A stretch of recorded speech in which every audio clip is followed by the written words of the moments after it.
नमस्कार दोस्तों, मैं कुमार धर्मेंद्र आप सभी का जीवन कला अकादमी पर स्वागत है। दोस्तों हम आज देखेंगे जो कल आप पीजीटी का पेपर हुआ था आर्ट का, तो आज हम उन्हीं पेपर को सॉल्व करेंगे दोस्तों। ठीक है, देखिए कल हमने इसलिए सॉल्व नहीं करा क्योंकि कल मैं इलाहाबाद में नहीं था। ठीक है, तो कल नहीं सॉल्व करा पाया, तो मैं आज इस प्रश्न को सॉल्व कराऊंगा। और साथ में अभी देखिए कितने लोग यूट्यूब हो चाहे ऑफलाइन ऑनलाइन किसी ने इतना पढ़ाया, लेकिन कोई ये नहीं कहा कि मेरे पेपर से फंसा। लेकिन मैं कहता हूँ मैं अपने पेपर से 20 से 25 प्रश्न दोस्तों, ठीक है, 20 से 25 प्रश्न मेरे पेपर से हूबहू प्रश्न आए हैं दोस्तों, और मैं प्रूफ के साथ भेज सकता हूं। ठीक है, और जो जो प्रश्न आए हैं मैं आपको वीडियो में बताऊंगा कौन कौन से प्रश्न मेरे ऑफलाइन पेपर से और ऑनलाइन दोनों से प्रश्न फंसे हैं हूबहू। ठीक है, मैं सारी चीज़ों की एक एक की व्याख्या अथवा आपको बताता हूं और प्रश्नों को अच्छे से बताऊंगा दोस्तों, जिसमें आपके कन्फ्यूजन हो सभी प्रश्न बताऊंगा। और सबसे सटीक आंसर जितने यूट्यूब चैनल पे कोई भी बताया हो नहीं बताया हो, लेकिन मैं सबसे आपको सटीक आंसर की बताऊंगा कि जिसमें कि आपको 100 तो नहीं 99% सभी आपका आंसर सही रहेगा दोस्तों। ठीक है, तो चलिए हम स्टार्ट करते हैं बिना समय गंवाए। प्रश्न संख्या हम 1 की बात करते हैं। देखिए प्रश्न संख्या 1 पूछा अभिव्यक्ति मुक्तता निम्नलिखित में से किस कलात्मक तकनीकों के द्वारा अभिलक्षित होती है। तो देखिए इसमें शब्द में ही छुपा रहता अभिव्यक्ति की जो बातें होती हैं हमेशा आपके भावनाओं से संबंधित की बातें की गई है आपके प्रभाववाद में। तो ऑप्शन आपका क्या हो जाएगा, डी हो जाएगा दोस्तों। ठीक है, देखिए बेसिक प्रश्न है, अगर आप शब्द पकड़ लिए तो अगर प्रश्न नहीं आ रहा है, लेकिन अगर आपको शब्द पकड़ने की कला है तो दोस्तों आप प्रश्न कर ले जाएंगे दोस्तों। मैं जितने प्रश्न इसमें कराऊंगा सब आपको देखिए हम शब्द के बेस पे कैसे आपको सही कराने की कोशिश करेंगे, आप समझिए। ठीक है, सारे प्रश्न को चलिए हम प्रश्न संख्या 2 की बात करते हैं। ठीक है, 19वीं शताब्दी में अपने चरमोत्कर्ष से बनारस से पटना की कंपनी शैली के चित्रकारों में किस महाराजा ने संरक्षण दिया था। तो ये आप सभी लोग जानते हैं कि कौन सा पटना या कंपनी शैली के कौन हो जाएंगे, तो ईश्वरी नारायण सिंह हो जाएंगे। आपका यही आंसर सही है। ठीक है, तो ऑप्शन आपका सी हो जाएगा। प्रश्न संख्या हम 3 की बात करते हैं। ठीक है, प्रश्न संख्या 3 में बात करते हैं। देखिए कृपाल सिंह बसौली शैली के महान कला अथवा शासक जाने जाते हैं। तो कृपाल सिंह आपके क्या हैं, बसौली शैली के हैं। गोवर्धन आपके देखिए गोवर्धन अगर किसी को नहीं पता तो ऐसे समझिए गो से गोवर्धन, कहाँ से गो से कहाँ गुलेर शैली। ठीक है, प्रीतम सिंह आपके कुल्लू शैली के, घमंड चंद आपके कहाँ के हो जाएंगे, कांगड़ा शैली का।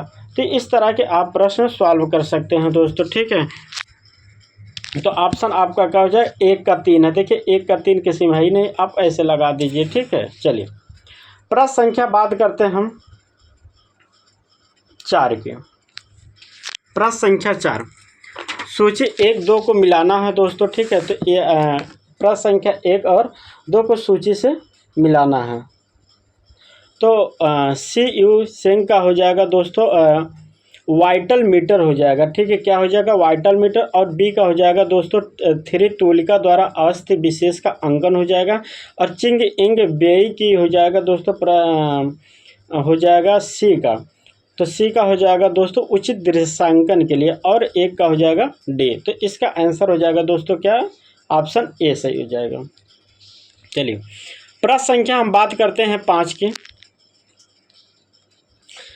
किस कलाकार ने लियोनार्डो दा विंची की पेंटिंग लीडा एंड हंस या स्वान की आधारित रेखांकन, देखिए रेखा चित्र पूछा है। तो दोस्तों रेखा चित्र जानते हो कौन बना था, राफेल ही बनाए थे दोस्तों। रेखा चित्र में किसने बना था, तो राफेल आंसर हो जाएगा। रा से रेफा, रा से राफेल दोस्तों। देखिए आप प्रश्न को समझिए मेरे साथ, सारे प्रश्न आसान, ऐसा नहीं कि मैं पेपर है तो तभी बता रहा हूँ, मैं पहले ही बताता हूँ दोस्तों। ठीक है, बहुत सारे प्रश्न, और यह प्रश्न दोस्तों मेरे ऑफलाइन पेपर से मिला है, मैंने कराया हूँ, आप लोग जानते होंगे दोस्तों। ठीक है, ये पेपर देखिए हूबहू मेरे पेपर से मैच किया है। ठीक है, चलिए प्रश्न संख्या हम बात करते हैं 6 के। शीतन वासल और लाईपुरम में प्रारंभिक भित्ति चित्रण की तकनीकी संयोजन का उपयोग करके बनाए गए हैं। कौन सा? प्रश्न संख्या 6 का। तो याद रखिए यहाँ पूछा है सित्तनवासल गुफा में भित्ति चित्रण। तो भित्ति चित्रण की जो विशेषता होती है दोस्तों, फ्रेस्को सिक्को होती है। तो यहाँ पर एक ही ऑप्शन है फ्रेस्को सिक्को के माध्यम से। तो याद रखिए ऑप्शन क्या हो जाएगा? एक, सामग्री आधारित रंगों का उपयोग करके फ्रेस्को सिक्को दोस्तों, ठीक है। तो ऑप्शन आपका क्या हो जाएगा? ए।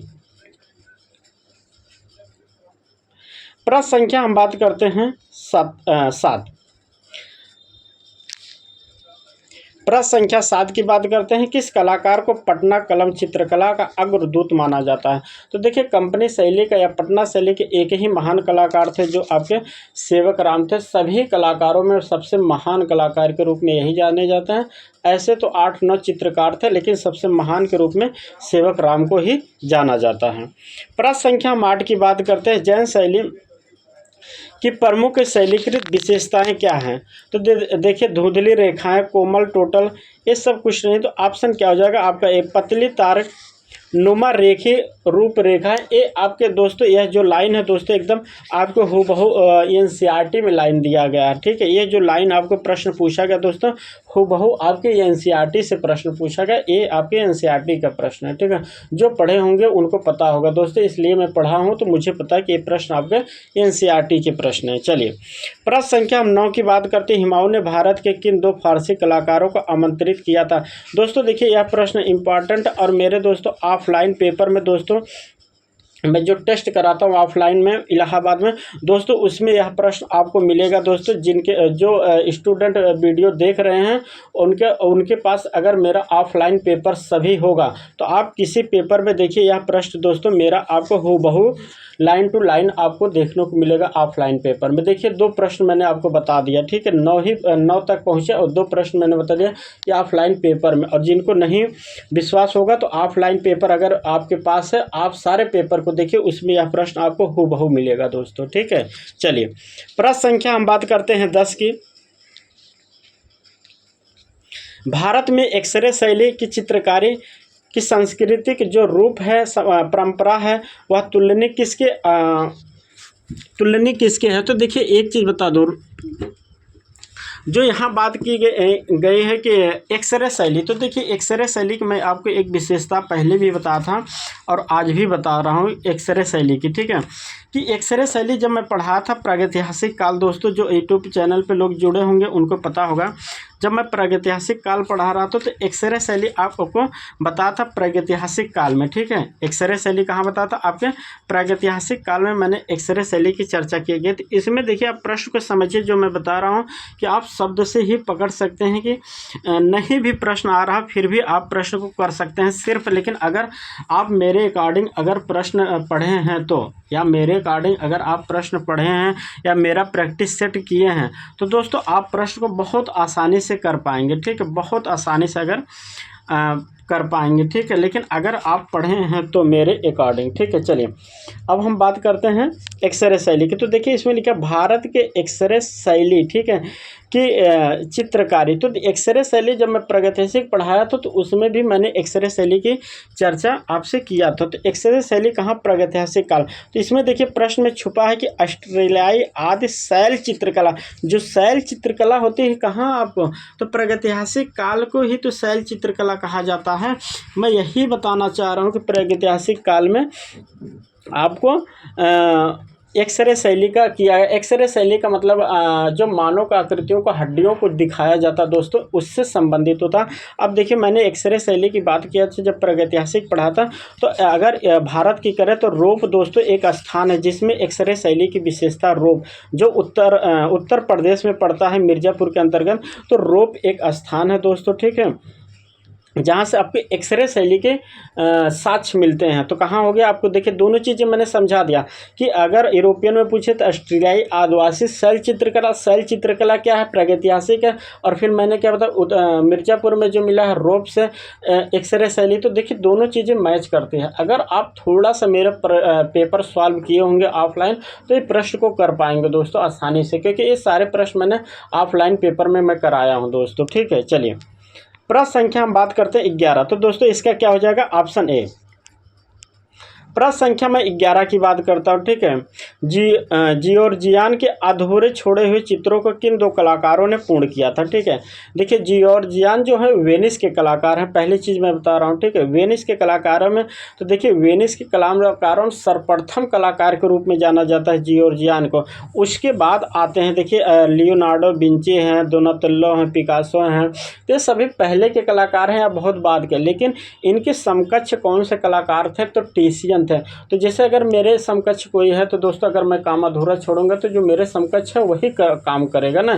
तो आप प्रश्न को समझिए, टिशियन ने बनाया था, ऑप्शन हो जाएगा, और सेबस्टियानो डेला ने बनाया था, ठीक है। तो ऑप्शन क्या हो जाएगा, बी।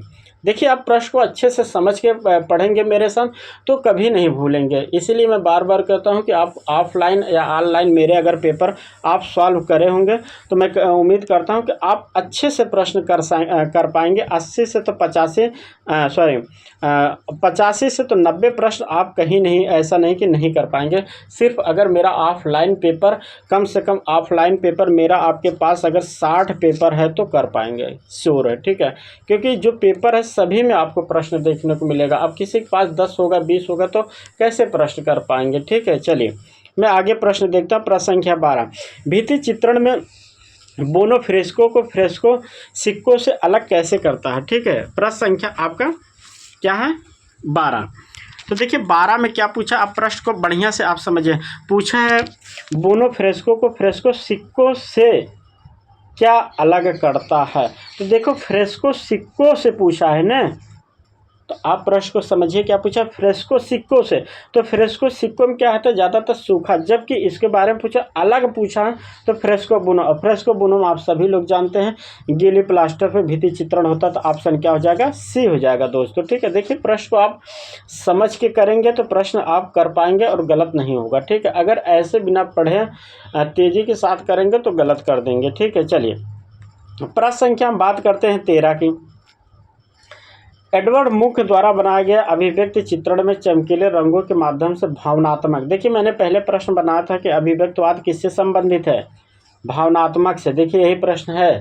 सिर्फ प्रश्न की शब्दावली दोस्तों बदल जाती है, ये चीज़ें जिस दिन आप समझ जाएंगे तो आप प्रश्न कर पाएंगे। देखिए मैंने अभी को जो पहला प्रश्न आया था, देखिए मैंने वहाँ क्या बताया था कि भावनात्मक, जहाँ अभिव्यक्ति है वहाँ भावनात्मक है। तो अगर आपको प्रश्न नहीं भी आ रहा तब भी आप कर पाएंगे। सिर्फ आपको प्रश्न करने की कला आनी चाहिए और शब्द पकड़ने की आपको कला आनी चाहिए, ठीक है। चलिए तो समझिए प्रश्न संख्या 13 की क्या पूछा है। तो एडवर्ड मुख का जो चित्र है दोस्तों वह एक ही चित्र आपका द स्क्रीम, तो ऑप्शन ए हो जाएगा। प्रश्न संख्या 14, किस आर्टिस्ट ने ग्राफिटी को व्यावसायिक मुख्य धारा में लाने का काम किया था। प्रश्न संख्या आपका क्या हो जाएगा, 13।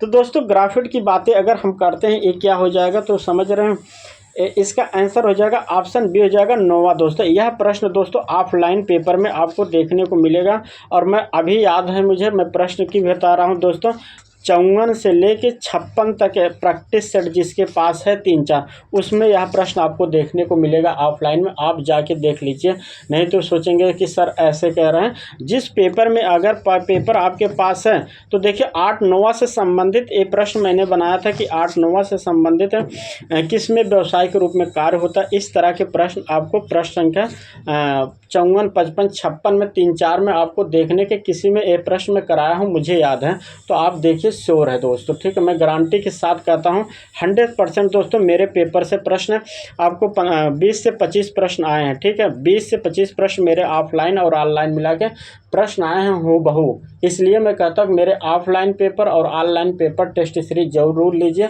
क्योंकि मेरे जो ऑफलाइन या ऑनलाइन होते हैं तो पेपर अच्छे लेवल के होते हैं, स्टैंडर्ड लेवल के प्रश्न होते हैं, जिसमें आपको टीजीटी हो पीजीटी सबसे प्रश्न फंसेगा दोस्तों, ठीक है। तो चलिए प्रश्न संख्या हम बात करते हैं आगे। प्रश्न संख्या 15 की, 15वीं शताब्दी में गोथिक कला का उद्भव किस देश में हुआ। गोथिक कला आप सभी लोग जानते होंगे, फ्रांस हो जाएगा गोथिक कला। प्रश्न संख्या 16, प्लेटो के अनुसार 5 तत्वों की जिसमें जल, वायु, पृथ्वी, अग्नि, आकाश की सुंदरता का मूल आधार क्या माना है। प्रश्न संख्या 16 का, तो इन्होंने ज्यामितीय आकार में इनका माध्यम माना है। तो ऑप्शन क्या हो जाएगा, ए ज्यामितीय आकार में।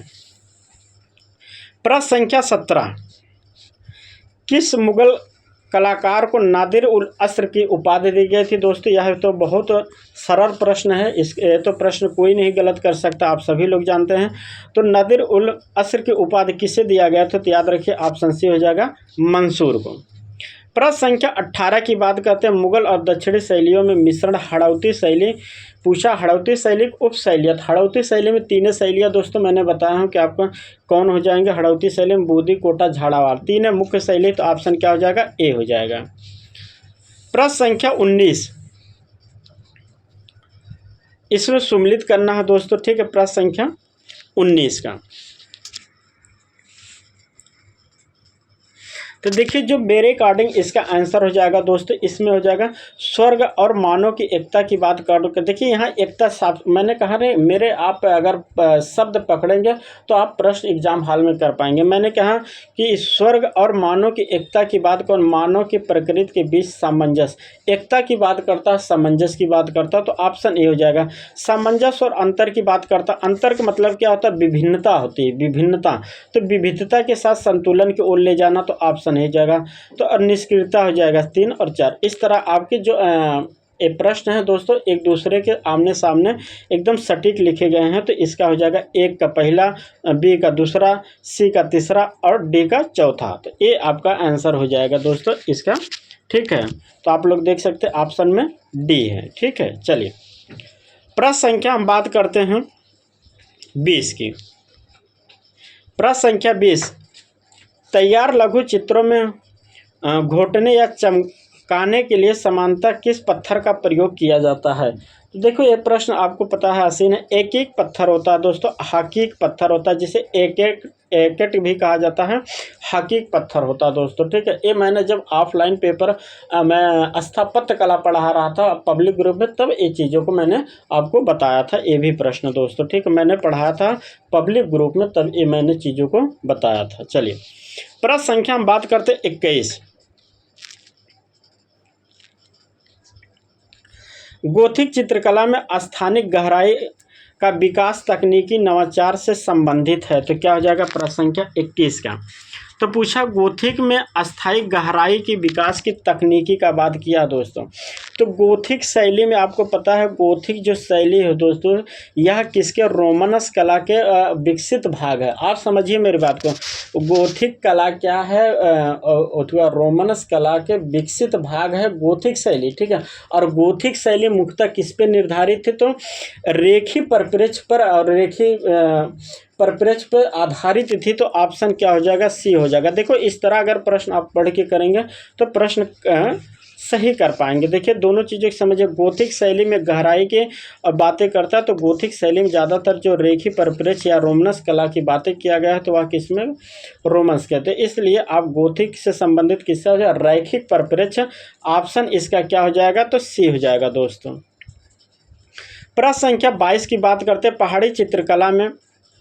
पहाड़ी चित्रकला शैली में किस काल में फली फूली दोस्तों, ठीक है। पहाड़ी चित्र, तो पहाड़ी चित्रकला का समय था 19वीं से लेके 17वीं से लेकर 19वीं शताब्दी पहाड़ी चित्रकला का समय था। प्रश्न संख्या 23 की बात करते हैं, निम्नलिखित में से कौन पूर्व सौंदर्य शास्त्र पर ताओवाद के प्रभाव को दर्शाता है दोस्तों? प्रश्न संख्या 23, ताओवाद को, तो इसका आंसर हो जाएगा दोस्तों आंतरिक शांति और प्रकृति व्यवस्था में सामंजस्य पर बल दिया गया है। ऑप्शन क्या हो जाएगा? सी हो जाएगा। प्रश्न संख्या 24, निम्नलिखित में से किसे प्रमुख प्रभाववादी कलाकार नहीं माना जाता है? तो 16 आपके 9 प्रभाववादी कलाकार हैं, जबकि प्रभाववादी पूछा, बाकी आपके प्रभाववादी कला हैं। 16 आपके 9 प्रभाववादी कलाकार हैं। और देखिए प्रश्न तो आसान है दोस्तों, देखने में तो प्रश्न आसान है, लेकिन ऑफलाइन पेपर में यह भी प्रश्न मेरा हूबहू फंसा है दोस्तों, ठीक है। मैं 100% गारंटी के साथ कहता हूँ, जो बच्चे मेरा ऑफलाइन पेपर टेस्ट दिए हैं वह अपने पेपर में देखें क्या प्रश्न लाइन टू लाइन मिला है कि नहीं मिला। आप देखिए सारे प्रश्न जो 20 से 25 प्रश्न आपको हूबहू मिलेगा दोस्तों, ठीक है। आप खुद देखिए, ऑफलाइन में आपको मिलेगा। चलिए प्रश्न संख्या बात करते हैं 25 की। वह रासायनिक पदार्थ क्या कहलाता है जिसके द्वारा पिगमेंट को बोनोफ्रिस्को या बोनो भित्ति चित्रण में प्लास्टर से जोड़कर पेंटिंग को अस्थायित्व प्रदान किया जाता है। प्रश्न संख्या 25 का तो याद रखिए, देखिए यहाँ अस्थायित्व की बात करता है। जब कभी अस्थायित्व की बात करें तो याद रखिए इसमें कार्बोनेशन द्वारा क्रिस्टलीय संरचना का प्रयोग किया जाता है अस्थायित्व के लिए, इसलिए ऑप्शन आपका ए सही हो जाएगा। प्रश्न संख्या 26, घनवादी शैली के स्थिर जीवन में किस पर बल दिया जाता है? घनवादी शैली में तो आप सभी जानते हैं घनवादी शैली में दोस्तों यह भी प्रश्न देखिए हूबहू मेरे ऑफलाइन पेपर में फंसा है, ठीक है। ये भी प्रश्न तो सोचिए अभी से मैं बता 8-10 प्रश्न हो चुके हैं, ठीक है। तो जो मेरे ऑफलाइन में तो देखिए घनवादी शैली में आप सभी लोग जानते हैं शंकुवात का, आकृति का, इस तरह के किए हैं। तो ज्यामिति का जो होता है सरलीकरण वह घनवाद में प्रयोग किया जाता है। प्रश्न संख्या 27 की बात करते हैं। पिएट मोंड्रियान ने कलाकृति ब्रॉडवे और बूगी बूगी का निर्माण किस अवधि में किया है? दोस्तों देखिए यह प्रश्न दोस्तों मैं अभी आपको बता रहा हूँ 5 से 6 दिन पहले, मतलब 5 से 6 नहीं, जो मैं प्रैक्टिस सेट करा रहा हूँ ऑनलाइन, ठीक है, यूट्यूब पे जो प्रैक्टिस सेट करा रहा हूँ उसमें अगर आप सभी लोग वीडियो देखे होंगे तो यह प्रश्न मैं हूबहू करा हूँ दोस्तों। बस अंतर ये था कि उसमें मैंने सन नहीं पूछा था, सिर्फ पेंटिंग पूछा था, ठीक है, उसमें मैंने पेंटिंग पूछा था। तो देखिए ये भी प्रश्न आपके लगभग मिला जुला है दोस्तों। ऑफलाइन पेपर में मैं ऑनलाइन में कराया हूँ, ठीक है। तो इसका जो समय हो जाएगा दोस्तों एकदम करेक्ट आंसर है 1942 से 43 के बीच में इन्होंने बनाया है। प्रश्न संख्या 48, उच्च पुरा पाषाण काल में बाइसन और घोड़े के बहुरंगी चित्र कहाँ से देखने को मिलता है? तो घोड़े के और भैंस, इस तरह के सुअर के जो ज़्यादातर जानवरों के चित्र आपको कहाँ देखने को मिलते हैं? आप सभी लोग जानते हो तो ऑप्शन क्या हो जाएगा? सी हो जाएगा, अल्टामिरा गुफा स्पेन में। प्रश्न संख्या 29, पुनर्जागरण काल के दौरान बोत्तिचेल्ली की चित्रकला की विशिष्ट विशेषता क्या है? प्रश्न संख्या 29 का यह प्रश्न महत्वपूर्ण है, तो जानते हैं दोस्तों 29 नंबर का क्या हो जाएगा इनके प्रश्न संख्या, हाँ, इनकी जो पेंटिंग की विशेषता थी तो दोस्तों क्या थे ना बोत्तिचेल्ली के, इन्होंने मृथक कल्पनाएं तरह की चित्रण करते थे, तो इसलिए समझिए सुंदर रेखा और मिथक सजावटी का चित्रण करते थे। तो ऑप्शन डी हो जाएगा, ठीक है, क्योंकि इनकी पेंटिंग मिथक का प्रयोग किया गया है, किए हैं, इसलिए मिथक आप एक शब्द पकड़े तो इनका चित्रों की विशेषता है बोत्तिचेल्ली की। चलिए प्रश्न संख्या हम 30 की बात करते हैं। इटली की किस शताब्दी के दौरान गोथिक चित्रकला पुनर्जागरण से प्रारंभिक परिवर्तन शुरू हुआ? ठीक है, गोथिक चित्रकला से पुनर्जागरण शैली प्रारंभिक पूछा है, परिवर्तन हुआ, तो याद रखें आपको। हम गोथिक शैली की बातें करें तो छोड़िए, हम बात करते हैं पुनर्जागरण। पुनर्जागरण का समय क्या होता है दोस्तों? 3री शताब्दी से लगभग 16वीं शताब्दी आपको पुनर्जागरण का समय है, ठीक है। सॉरी 1350 से तो 14वीं शताब्दी, 14वीं शताब्दी से 1650 हो जाएगा, क्योंकि 1350 से लेके आपके 16वीं शताब्दी तक पुनर्जागरण काल का समय है। तो इन्होंने पूछा है प्रारंभिक, तो समझिए कि अगर प्रारंभिक पूछा है तो क्या हो जाएगा, अब 1350 हो जाएगा, तो जिसमें कि आपकी क्या हो जाएगा 1400 से लेके 1600, तो स्टार्टिंग पूछा है प्रारंभिक, तो क्या हो जाएगा 14वीं शताब्दी। तो ऑप्शन आपका ए हो जाएगा दोस्तों, ठीक है। चलिए प्रश्न संख्या 31 की बात करते हैं, इसमें सम्मिलित करना है दोस्तों, ठीक है। प्रश्न संख्या 31 को, ठीक है, तो याद रखिए लियोनार्डो दा विंची की जो पेंटिंग है फेमस है मोनालिसा। माइकल एंजेलो, ठीक है, माइकल एंजेलो ने क्या बनाया था? डेविड की मूर्ति बनाए थे। राफेल का हो जाएगा द स्कूल ऑफ एथेंस, और दोनातेल्लो ने बनाया था दोस्तों ब्रांज और संगमरमर दोनों में। याद रखिए मैंने ये भी प्रश्न देखिए दोस्तों ऑफलाइन पेपर में फंसा है मेरा ये भी प्रश्न दोस्तों, ठीक है। मैंने ऑफलाइन पेपर में यह प्रश्न ऑलरेडी करा चुका हूँ कि दोनातेल्लो किसकी मूर्ति बनाए, ये ऑफलाइन पेपर में आपको देखने को मिलेगा, ठीक है। तो देखिए दोनातेल्लो दोस्तों यह संगमरमर और आपके क्या कहते हैं ब्रांज दोनों में बनाए हैं, जबकि माइकल एंजेलो सिर्फ आपको किस में बनाया है? तो संगमरमर में बनाया है। तो इसलिए आपको ये प्रश्न याद होना अच्छी तरह से ऑफलाइन में देखने को मिलेगा, ठीक है। तो इसका आंसर क्या हो जाएगा? प्रश्न संख्या आपका 1 का 2 हो जाएगा, माइकल एंजेलो, डेविड, राफेल तीसरे, तो ऑप्शन क्या हो जाएगा? बी हो जाएगा। प्रश्न संख्या 32, इनमें से कौन सामग्री आधुनिक भित्ति चित्रकला में वस्तुतः प्रयुक्त नहीं है? क्या है? प्रयुक्त नहीं पूछा है भित्ति चित्रकला में दोस्तों। तो भित्ति चित्रकला में क्या प्रयुक्त नहीं है? इनमें से कौन सी सामग्री आधुनिक भित्ति चित्रकला में समानता प्रयुक्त नहीं होती है?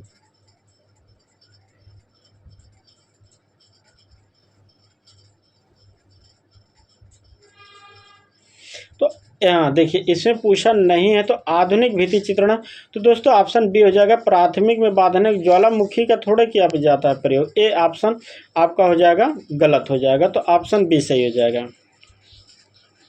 प्रश्न संख्या 33, निम्नलिखित में से कौन सी सचित्र पांडुलिपि सम्राट अकबर के संरक्षण में प्रमुख योजना और उसके शाही चित्रकला द्वारा निर्मित सैकड़ों चित्र बनाए थे? याद है सभी को कि सबसे ज़्यादा चित्र अकबर के समय में किस ग्रंथ में? तो हमजा नामा में है। ठीक है, कितने? तो हमजा नामा में आपको ही सर्वाधिक चित्र देखने को मिलता है। किसमें? आपके हमजा नामा में। लगभग आपके कितने? 2400 चित्र देखने को मिलता है। किसमें? हमजा नामे में दोस्तों। ठीक है। प्रश्न संख्या 34, 13वीं शताब्दी के उत्तरार्ध में इटली में विशेष रूप से स्क्रोवेग्नी चैपल में भित्ति चित्रण तकनीकी का पुनर्जीवित करने का, उसका नवपरिवर्तन करने का श्रेय किस कलाकार को जाता है? तो देखिए भित्ति चित्रण करता था और इटली का पूछा, इटली में, तो इटली में और 13वीं शताब्दी में। तो क्योंकि 13वीं शताब्दी में दोस्तों, तो याद रखिए क्या हो जाएगा आपका भित्ति चित्रण के लिए दोस्तों जुत्तो प्रसिद्ध था, जिसे कहते हैं गिओटो। तो ऑप्शन आपका सी हो जाएगा। प्रश्न संख्या 35, प्राचीन पाषाण युग का प्रसिद्ध जंगली सुअर का चित्र किस गुफा से प्राप्त है? प्रश्न संख्या 35 का, तो जंगली सुअर किस गुफा से प्राप्त है? तो ऑप्शन आपका क्या हो जाएगा? सी, अल्टामीरा गुफा, स्पेन। प्रश्न संख्या 36, 5वीं शताब्दी में उस ग्रंथ का नाम बताइए जिसे भारतीय कला चित्रकला का स्रोत माना जाता है। तो ऑप्शन डी हो जाएगा। 5वीं और 6ठी शताब्दी में आपके विष्णुधर्मोत्तर पुराण लिखा गया है। ठीक है, तो याद रखिए क्या हो जाएगा? विष्णुधर्मोत्तर पुराण। प्रश्न संख्या बात करते हैं 37 में, महाराणा अमर सिंह द्वितीय के शिकारी कुत्तों के साथ हुक्का पीते हुए चित्रण किया गया। तो महाराणा प्रताप सिंह का जो समय था वह क्या था? मेवाड़ शैली था। यह प्रश्न आप ऐसे ही कर सकते हैं क्योंकि महाराणा समय का जो था वह मेवाड़ शैली। तो ऑप्शन ए हो जाएगा। प्रश्न संख्या 38 की बात करते हैं। 1973 में जारी भारतीय डाक टिकट चित्रित किया गया था जिसपे कलातीत दर्ज किया गया था। देखिए यह प्रश्न भी आपको ऑफलाइन पेपर में दोस्तों मिलेगा, मेरे ऑफलाइन पेपर में हूबहू पेपर दोस्तों। ठीक है, तो इसमें पूछा जो डाक टिकट जारी हुआ था 1973 में, तो यह मैंने बताया था 5 मई दोस्तों। ठीक है, 5 मई 1973 में डाक टिकट जारी हुआ था। ठीक है, किस पे? बनी ठनी पर डाक टिकट जारी हुआ था।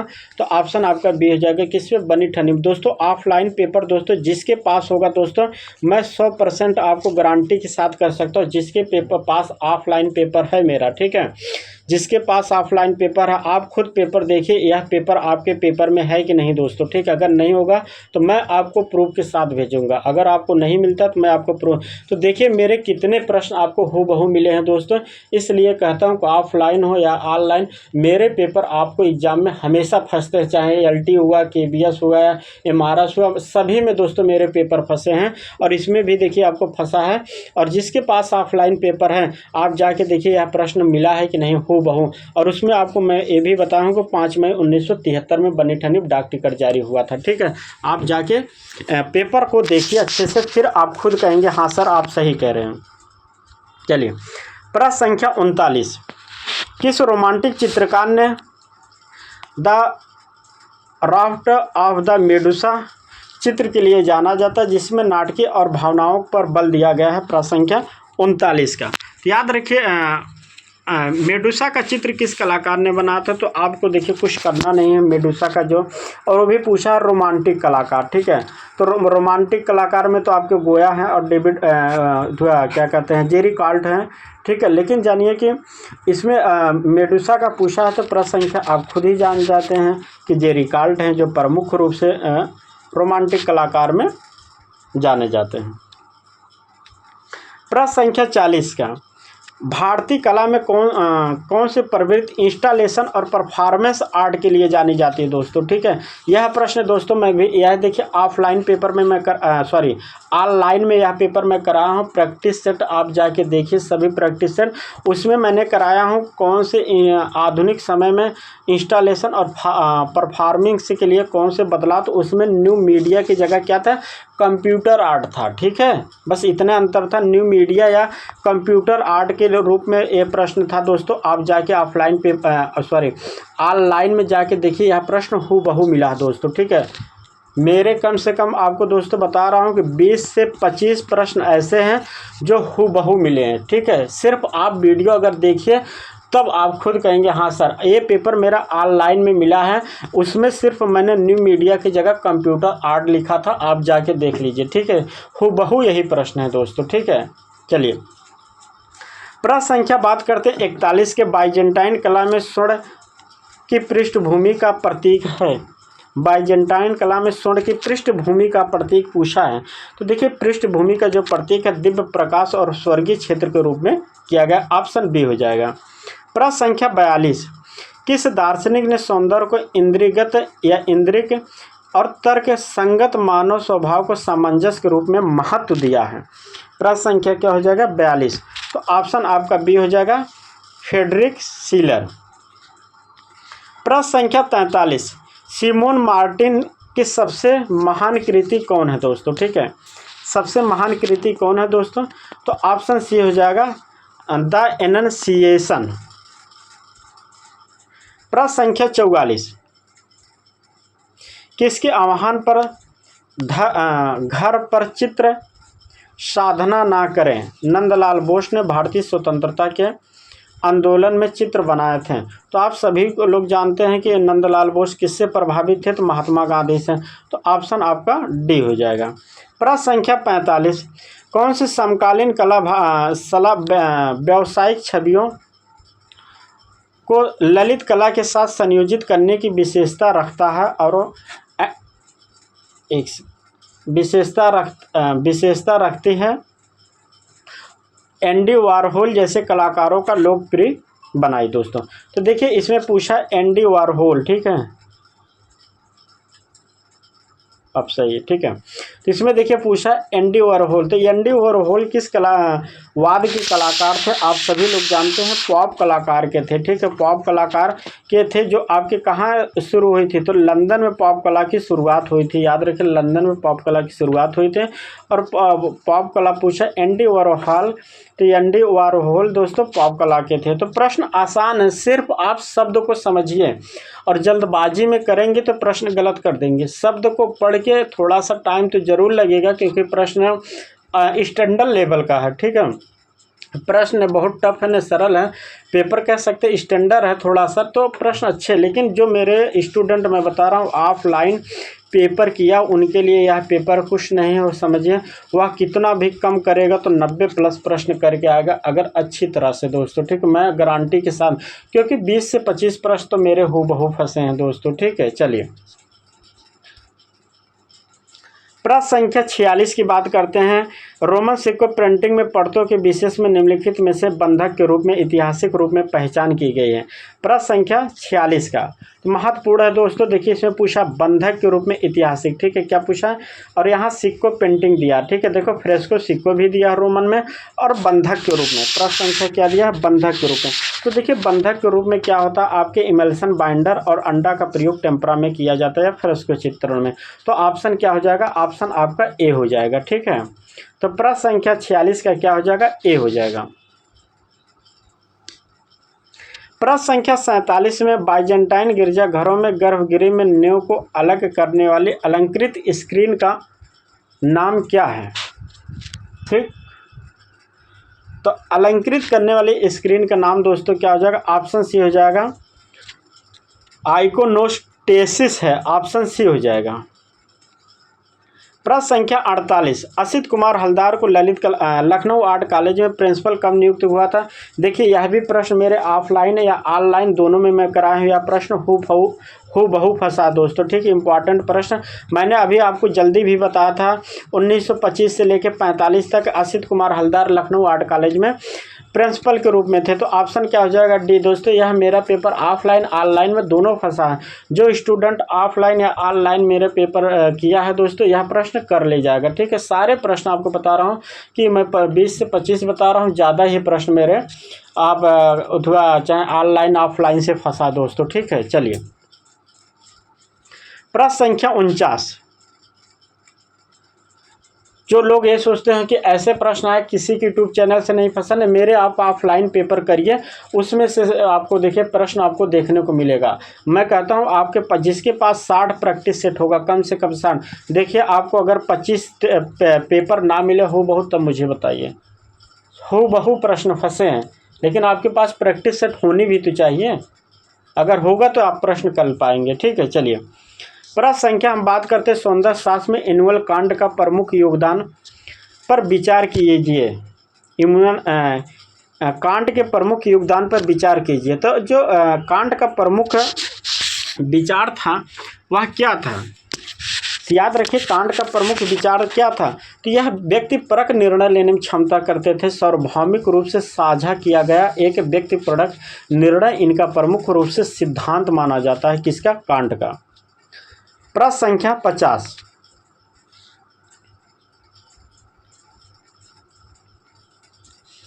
ऑब्जेक्ट ले डेगू नेर एन फेरेरे एक फर से ढका हुआ है, कप तस्करी और चम्मच किसने बना। प्रश्न संख्या 50, ठीक है।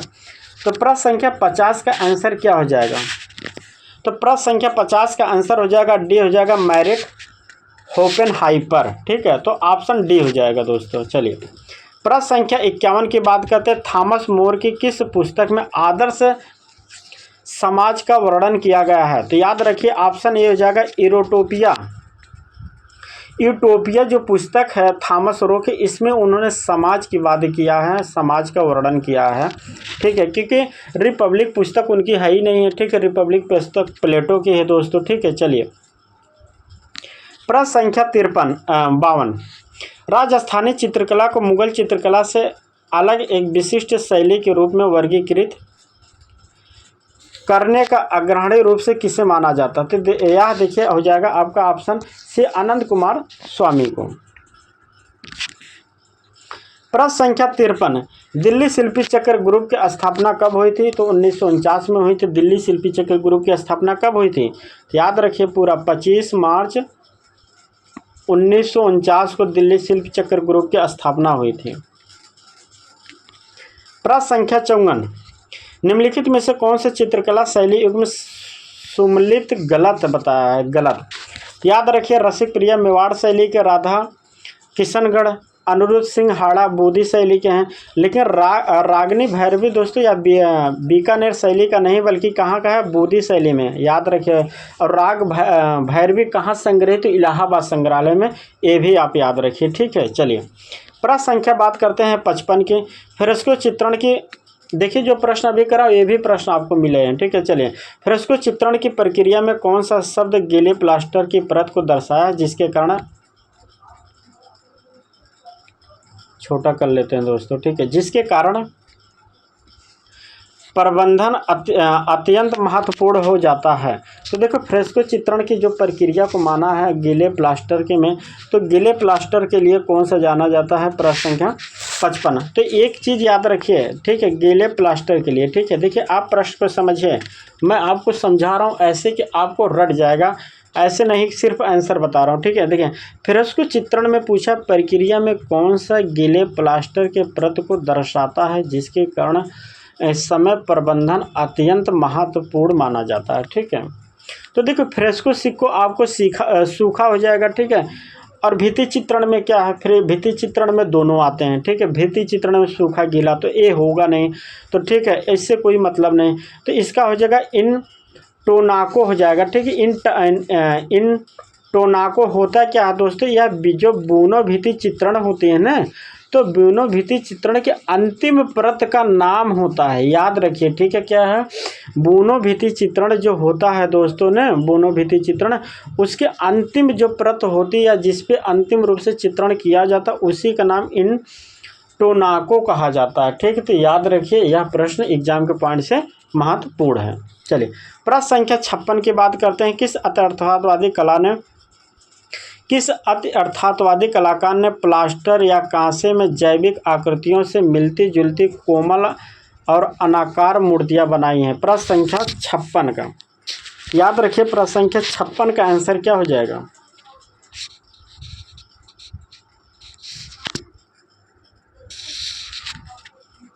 तो ऑप्शन आपका डी हो जाएगा, जीन हॉपर, ठीक है। तो ऑप्शन डी हो जाएगा।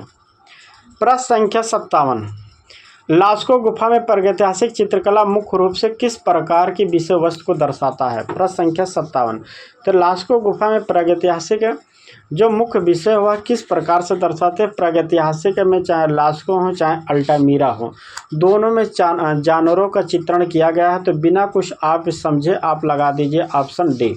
प्रश्न आसान है, सिर्फ समझने की देरी है, जल्दबाजी करेंगे तो आप प्रश्न गलत हो जाएगा, ठीक है। चलिए प्रश्न संख्या बात करते हैं 58 की। खोई मोम लास्ट वैक्स की प्रक्रिया से किसके द्वारा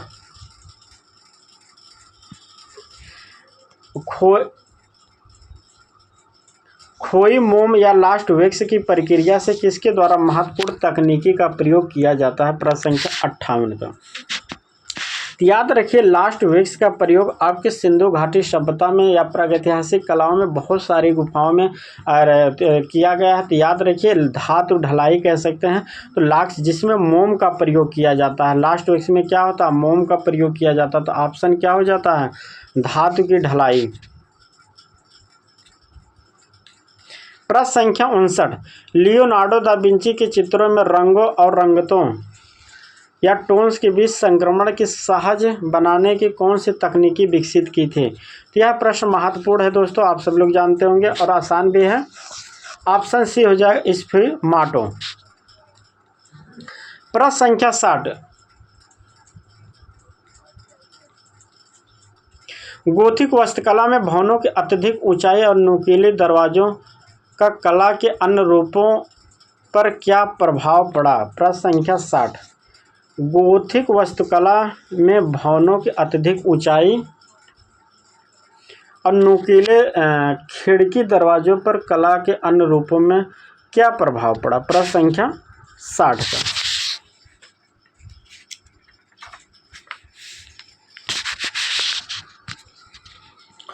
भवनों के अंदर रोशनी मूर्ति की ऊंचाई के अनुपात लंबे आकार में बनाए जाने चित्रकला।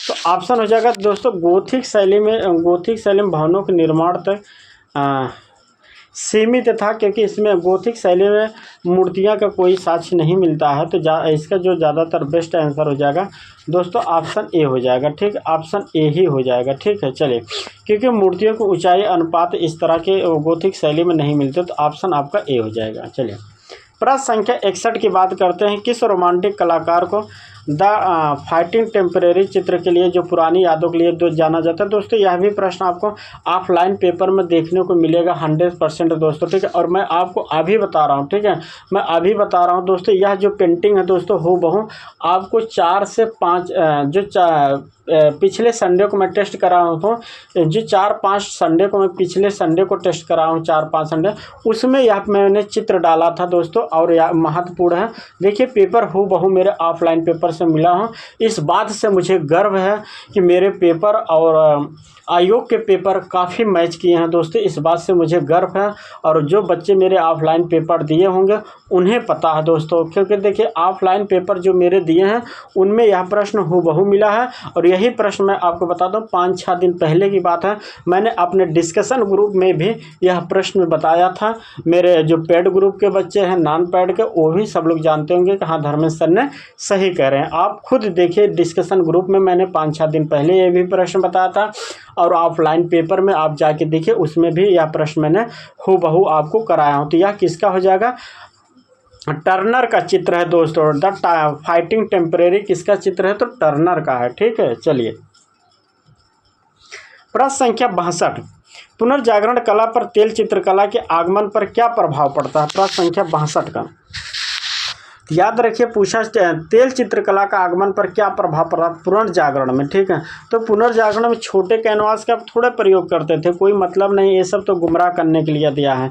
सूखने में अधिक समय लगता है, इससे कोई मतलब ही नहीं है। तो देखिए अत्यधिक विवरण और अर्थात सूक्ष्म छायांकन का संभव हुआ था या उदय हुआ था। तो ऑप्शन आपका डी हो जाएगा दोस्तों। क्या हो जाएगा? Option D. प्रश्न संख्या 63, पटना कलम चित्रकला में प्रयुक्त होता था। पटना का शैली में दोस्तों एक चीज़ बताता हूँ, पटना शैली में देखिए प्रश्न अगर आपको नहीं भी आ रहा तो आप कैसे कर सकते हैं। पटना कलम शैली में दोस्तों जल रंग का प्रयोग हुआ, इसमें तेल दिया है, देखो ये नहीं होगा, गलत हो जाएगा। इसमें लकड़ी दिया है, पटना शैली में जल रंग में हाथी दांत पे चित्रण किया गया कागज़ पे, दीवारों फीती चित्रण होगा नहीं, तो ऑप्शन क्या हो जाएगा? बी हो जाएगा। ऐसे प्रश्न आसान है दोस्तों, सिर्फ आप प्रश्न को समझिए और पढ़कर समझिए बस। निम्नलिखित में से कौन सी पेंटिंग जहांगीर के शासनकाल के दौरान बनाई गई थी? तो याद रखिए जहांगीर के समय कौन सी पेंटिंग बनाई गई थी? तो जहांगीर के समय में सर्वाधिक पशु पक्षियों का चित्रण किया गया था। ठीक है, जहांगीर के समय में जो सर्वाधिक चित्रण किया गया था पशु पक्षियों का, और जिसमें कि बाँस की इनकी पेंटिंग फेमस है दोस्तों। ठीक है, वैसे तो याद रखें कि इनकी जो पेंटिंग है दोस्तों पशु पक्षियों के लिए फेमस है, लेकिन और क्षेत्रों में कार्य किए गए हैं। ठीक है, तो ऑप्शन क्या हो जाएगा? डी। प्रश्न संख्या 65, बाइजेंटाइन कला में मूर्ति भंजन का धार्मिक विवाद के परिणाम स्वरूप है। प्रश्न संख्या 65, तो 65 का आंसर क्या हो जाएगा दोस्तों?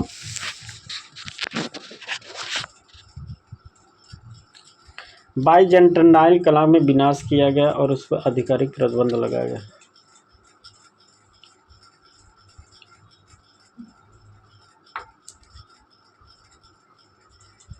धार्मिक, तो दोस्तों ऑप्शन ए हो जाएगा। ठीक है, बाइजेंटाइन कला में ही जो प्रतिमाओं थे मूर्ति कला पर दोस्तों विनाश किया गया था, जिसमें प्रतिबंध लगाया गया। तो ऑप्शन क्या हो जाएगा? ऑप्शन ए हो जाएगा 65 का। चलिए प्रश्न संख्या 66, अजंता की चित्रकला में भित्ति लेप में धान का भूसी प्रयोग किया गया था। ऑप्शन सही है, क्योंकि जो टेम्परा माध्यम में भूसी का, अंडे का, जर्दे का, गोबर का सबका प्रयोग किया गया था।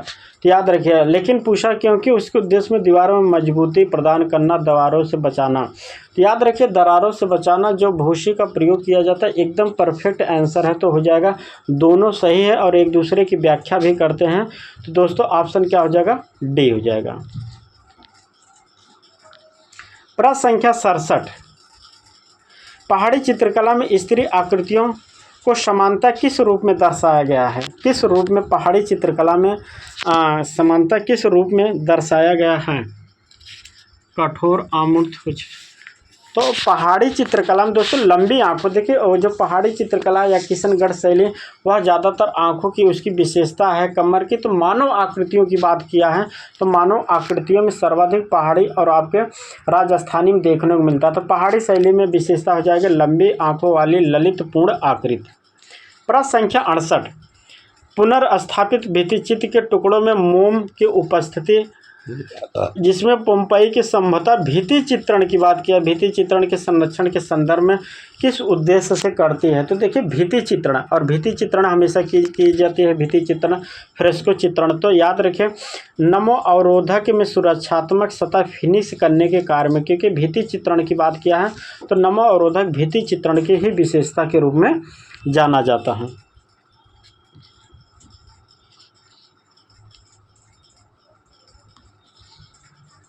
प्रश्न संख्या 69, किस कलाकार की तेल की चमकदार ग्लेचिंग तकनीकी में महारत में उच्च पुनर्जागरण काल में वेनिस के रंगों की अभूतपूर्व गहराई को संभव बनाया गया है? प्रश्न संख्या 69, याद रखिए वेनिस के जो कलाकार थे, पूछा है चमकदार वेनिस के कलाकार। ठीक है, रंगों को अभूतपूर्व संभव बनाया गया तो वेनिस के कलाकारों में। तो ऑप्शन क्या हो जाएगा, सी हो जाएगा, जियोर्जियान। ठीक है, ऑप्शन सी हो जाएगा, जियोवानी लिखा है। ठीक है, तो ऑप्शन इसमें सी हो जाएगा, क्योंकि ये सब बहुत वेनिस के कलाकार थे ही नहीं दोस्तों। ठीक है, तो एक ही कलाकार हैं। ठीक है, तो आपका हो जाएगा सी। प्रश्न संख्या 70, उत्तर प्रभाववादी आंदोलन मुख्यतः किस भौगोलिक स्थान और समय अवधि से उभरा था? तो देखिए, उत्तर प्रभाववाद पूछा है, तो उत्तर प्रभाववाद अगर आपको सन नहीं पता फिर भी जानिए उत्तर प्रभाववाद कहाँ चली थी, तो फ्रांस में।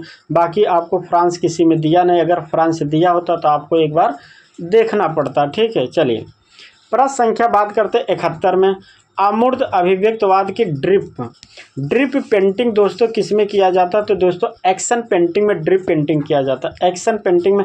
और एक्शन पेंटिंग के जो कलाकार हैं पूछा है अग्रदूत कौन थे? तो जैक्सन पोलाक है, एक्शन पेंटिंग के कलाकार हैं जैक्सन पोलाक हैं।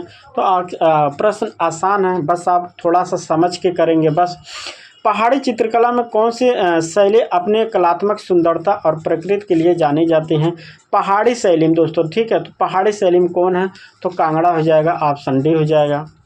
प्रश्न संख्या 73 में, अल्बर्ट ड्यूरर की कृति है night death and the devil. ठीक है, किस माध्यम में बनाया गया है? तो दोस्तों याद रखिए ऑप्शन डी हो जाएगा, उत्कीर्ण माध्यम में। दोस्तों यह महत्वपूर्ण है प्रश्न दोस्तों, और यह प्रश्न दोस्तों ये भी प्रश्न मेरे पेपर से फंसा है, ऑफलाइन ऑनलाइन दोनों में। आप जाके ऑफलाइन पेपर देखिए, मैंने अभी 5-6 दिन पहले जो प्रैक्टिस सेट करा था उसमें यह पेंटिंग करा था कि अल्बर्ट ड्यूरर की कौन सी पेंटिंग नाइट और डेथ डेविल है और किस माध्यम में है, मैंने वो भी बताया था ऑफलाइन पेपर में। दोस्तों यह पेंटिंग मैं करा चुका हूँ ऑफलाइन में दोस्तों। ठीक है, जिसके पास पेपर होगा वह मिला लीजिए, पेपर आपको मिलेगा दोस्तों। 100% मैं कहता हूं कि मुझे इस बात को बहुत गर्व है कि मेरे पेपर से कम दोस्तों मैं आपको 20 से 25 बता रहा हूं, लेकिन कम से कम मान के चलिए 30+ पेपर मेरे हूबहू फंसे हैं दोस्तों, एकदम जो ऑफलाइन पेपर से 30 से 35 प्रश्न दोस्तों। ठीक है, एकदम कहते हैं ना कॉपी, जिसको कहते हैं कॉपी पेस्ट किया गया है, एकदम समझिए। ठीक है, चलिए प्रश्न संख्या 74, मुगल चित्रकला में निम्न कलम की तकनीकी क्या है? निम्न कलम क्या होता है? निम्न कला जानते हैं क्या होता है? निम्न कला होती है पतीले, जो कहते हैं कि पतीले जो पेंटिंग होती है, पेंटिंग को बहुत बारीकी से किया जाता है निम्न कलम के माध्यम, जिसमें हम कहते हैं निम्न कलम, जैसे अगर आपको किसी स्याही का प्रयोग करना होता है या किसी चीज़ को बहुत हल्की किया जाता है, इसी को कहते हैं निम्न कलम की तकनीकी कहा जाता है, जिसमें स्याही से बनाई गई ड्राइंग पेंटिंग को, क्योंकि इसमें क्या होता है दोस्तों ने बहुत हल्का बारीक पेंटिंग किया जाता है, इसलिए निम्न कलम का प्रयोग किया जाता है स्याही में। ठीक है, तो आप समझिए प्रश्न को करते करते आपको कंसेप्ट भी समझते चलिए, जिससे आपको प्रश्न दोबारा देखने की ज़रूरत नहीं। मैं उम्मीद करता हूं अगर आपने एक बार मेरा वीडियो देख लिया कभी जानिए फिर आपको यह प्रश्न देखने की ज़रूरत नहीं होगी, क्योंकि जिस प्रश्न में डाउट है मैं आपको खुद इतनी अच्छी तरह से समझा दे रहा हूँ। चलिए शंकुक की बात करते हैं। शंकुक ने शास्त्र के किस आधार पर रस निष्पत्ति की व्याख्या किया है? तो दोस्तों ऑप्शन सी हो जाएगा, न्याय शास्त्र पे। ठीक है, न्याय शास्त्र पे शंकु ने व्याख्या किया है। ठीक है, तो ऑप्शन सी हो जाएगा। प्रश्न संख्या 76, माइकल एंजेलो द्वारा कैसकीना की लड़ाई को दर्शाने के लिए बनाए गए चित्र को किसमें प्रसिद्ध है? दोस्तों कैसीना। तो याद रखिए इनकी तो पेंटिंग थी दोस्तों। ठीक है, एक थी याद रखिए, मैं बता रहा हूँ कार्टून थे, एक स्नानार्थी, दोनों पेंटिंग पे दोस्तों इनके जो थे कैसीना की लड़ाई को दर्शाने के लिए किया गया था, जिसमें ऑप्शन बी हो जाएगा स्नानार्थी। तो एक कार्टून हो जाएगा, एक बेदर्श हो जाएगा या स्नानार्थी। ठीक है, तो यह भी इनकी पेंटिंग महत्वपूर्ण है दोस्तों। देखिए मैं आपको ऐसे समझा भी रहा हूँ कि आपका प्रश्न दोबारा देखने की वीडियो ज़रूरत नहीं पड़ेगी, आप एक बार अच्छे से सिर्फ वीडियो को देखिए। चलिए प्रश्न संख्या बात करते हैं 77 की। प्रसिद्ध आधुनिक सौंदर्य शास्त्री क्लाइव बेल द्वारा प्रतिपादित सिग्निफिकेंट फ्रॉम का सिद्धांत है दोस्तों। ठीक है, यह भी प्रश्न दोस्तों मैं आपको अभी जो सौंदर्य शास्त्र का प्रश्न कराया हूँ ना उसमें या किसी और प्रैक्टिस सेट में जाके देखिए, यह प्रश्न आपको मिलेगा। जो मैं सौंदर्य शास्त्र से एक वीडियो प्रश्न कराया था। ठीक है, सौंदर्य शास्त्र में एक वीडियो बनाया हूँ दोस्तों, आप जाके उस पर वीडियो देखिए, यह प्रश्न हो सकता है आपको मिलेगा दोस्तों, मुझे जहाँ तक उम्मीद है दोस्तों। तो ऑप्शन डी हो जाएगा, सौंदर्य शास्त्र से आप जाके देखें, अगर उसमें नहीं तो ऑफलाइन पेपर में ज़रूर यह प्रश्न करा है दोस्तों, मैं 100% कहता हूं दोस्तों, आप जाके एक बार चेक करिए। प्रश्न संख्या 78 की बात करते हैं। अजंता गुफा में बौद्ध धर्म से हीनयान से महायान तक के संक्रमण काल को कैसे दर्शाया जाता है? हीनयान या कह सकते हैं महायान। तो सिंपल बात है, हीनयान में ज़्यादा गौतम बुद्ध का विस्तार हुआ नहीं, ज़्यादातर विस्तार हुआ था महायान में, लेकिन हीनयान की बात भी किया है, तो आप समझ सकते हैं। तो इसमें क्या हो जाएगा प्रश्न संख्या 78 का। तो 78 का क्या हो जाएगा, इसमें रचनाओं विलोपन की बात नहीं किया गया, इसमें चित्रण की बात किया गया है। तो प्रश्न संख्या इसमें हो जाएगा सी हो जाएगा, बुद्ध की प्रतीकात्मक चित्रण में मूर्ति परक आइकॉनिक चित्रण की ओर बदलाव की ओर किया गया था। प्रश्न संख्या हो जाएगा आपके सी हो जाएगा, ठीक है। ऑप्शन क्या हो जाएगा, सी हो जाएगा 78 का।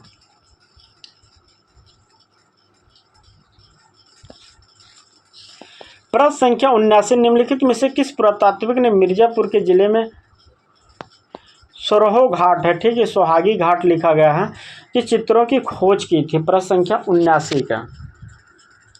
तो मिर्जापुर के सोरही, तो इसमें मिर्जापुर की बात किया है, सिंपल बात है, तो हो जाएगा आर्चीबाल्ड कार्लाइल, ऑप्शन सी।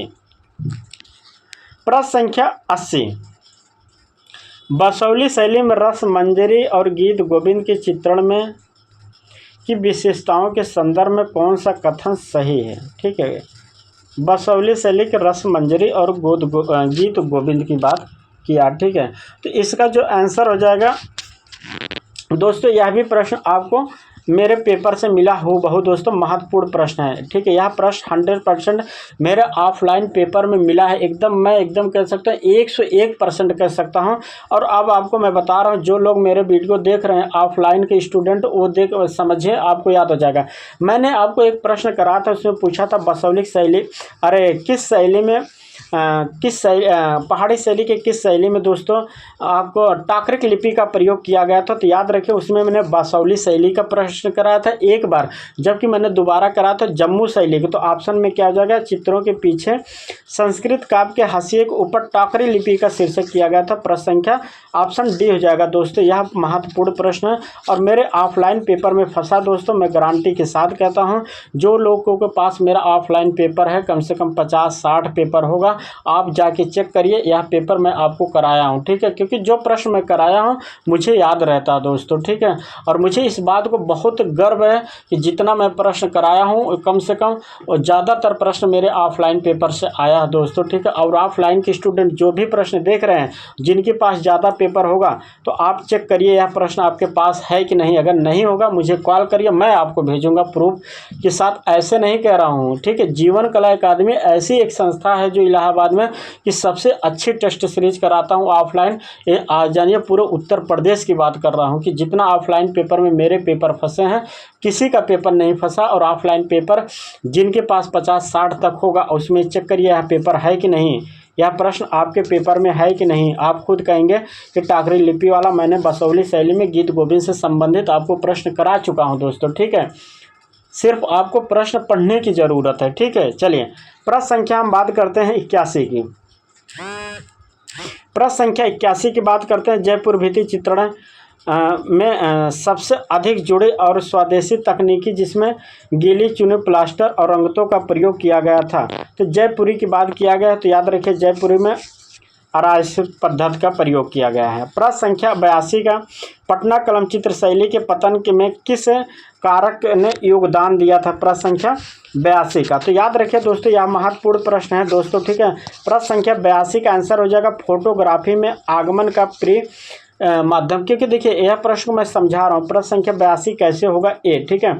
क्योंकि पूछा पटना कलम शैली के बाद पतन के बाद, जब पटना कैली सलम के बाद का पटना कलम की पतन हो गया, तो दोस्तों तब तक आपके क्या था, फोटोग्राफी की विकास हो चुका था। तो जिसमें कि जो पेंटिंगें होती थी उसमें ज़्यादातर फोटोग्राफी का प्रयोग होने लगा, इसलिए पटना कलम की जो हस्तलिखित पेंटिंगें बनती थी उसका पतन हो गया। तो ऑप्शन इसका बेस्ट आंसर क्या हो जाएगा दोस्तों, ए हो जाएगा, फोटोग्राफी का आगमन और लोग प्रिय चित्रण के कारण बेस्ट आंसर हो जाएगा। प्रश्न संख्या 83, पोप जूलियस द्वितीय ने सिस्टाइन चैपल की छत को सजाने के लिए किस पुनर्जागरण चित्रकला श्रृंखला का निर्माण करवाया था? प्रश्न संख्या 83 का। तो ऑप्शन सी हो जाएगा दोस्तों।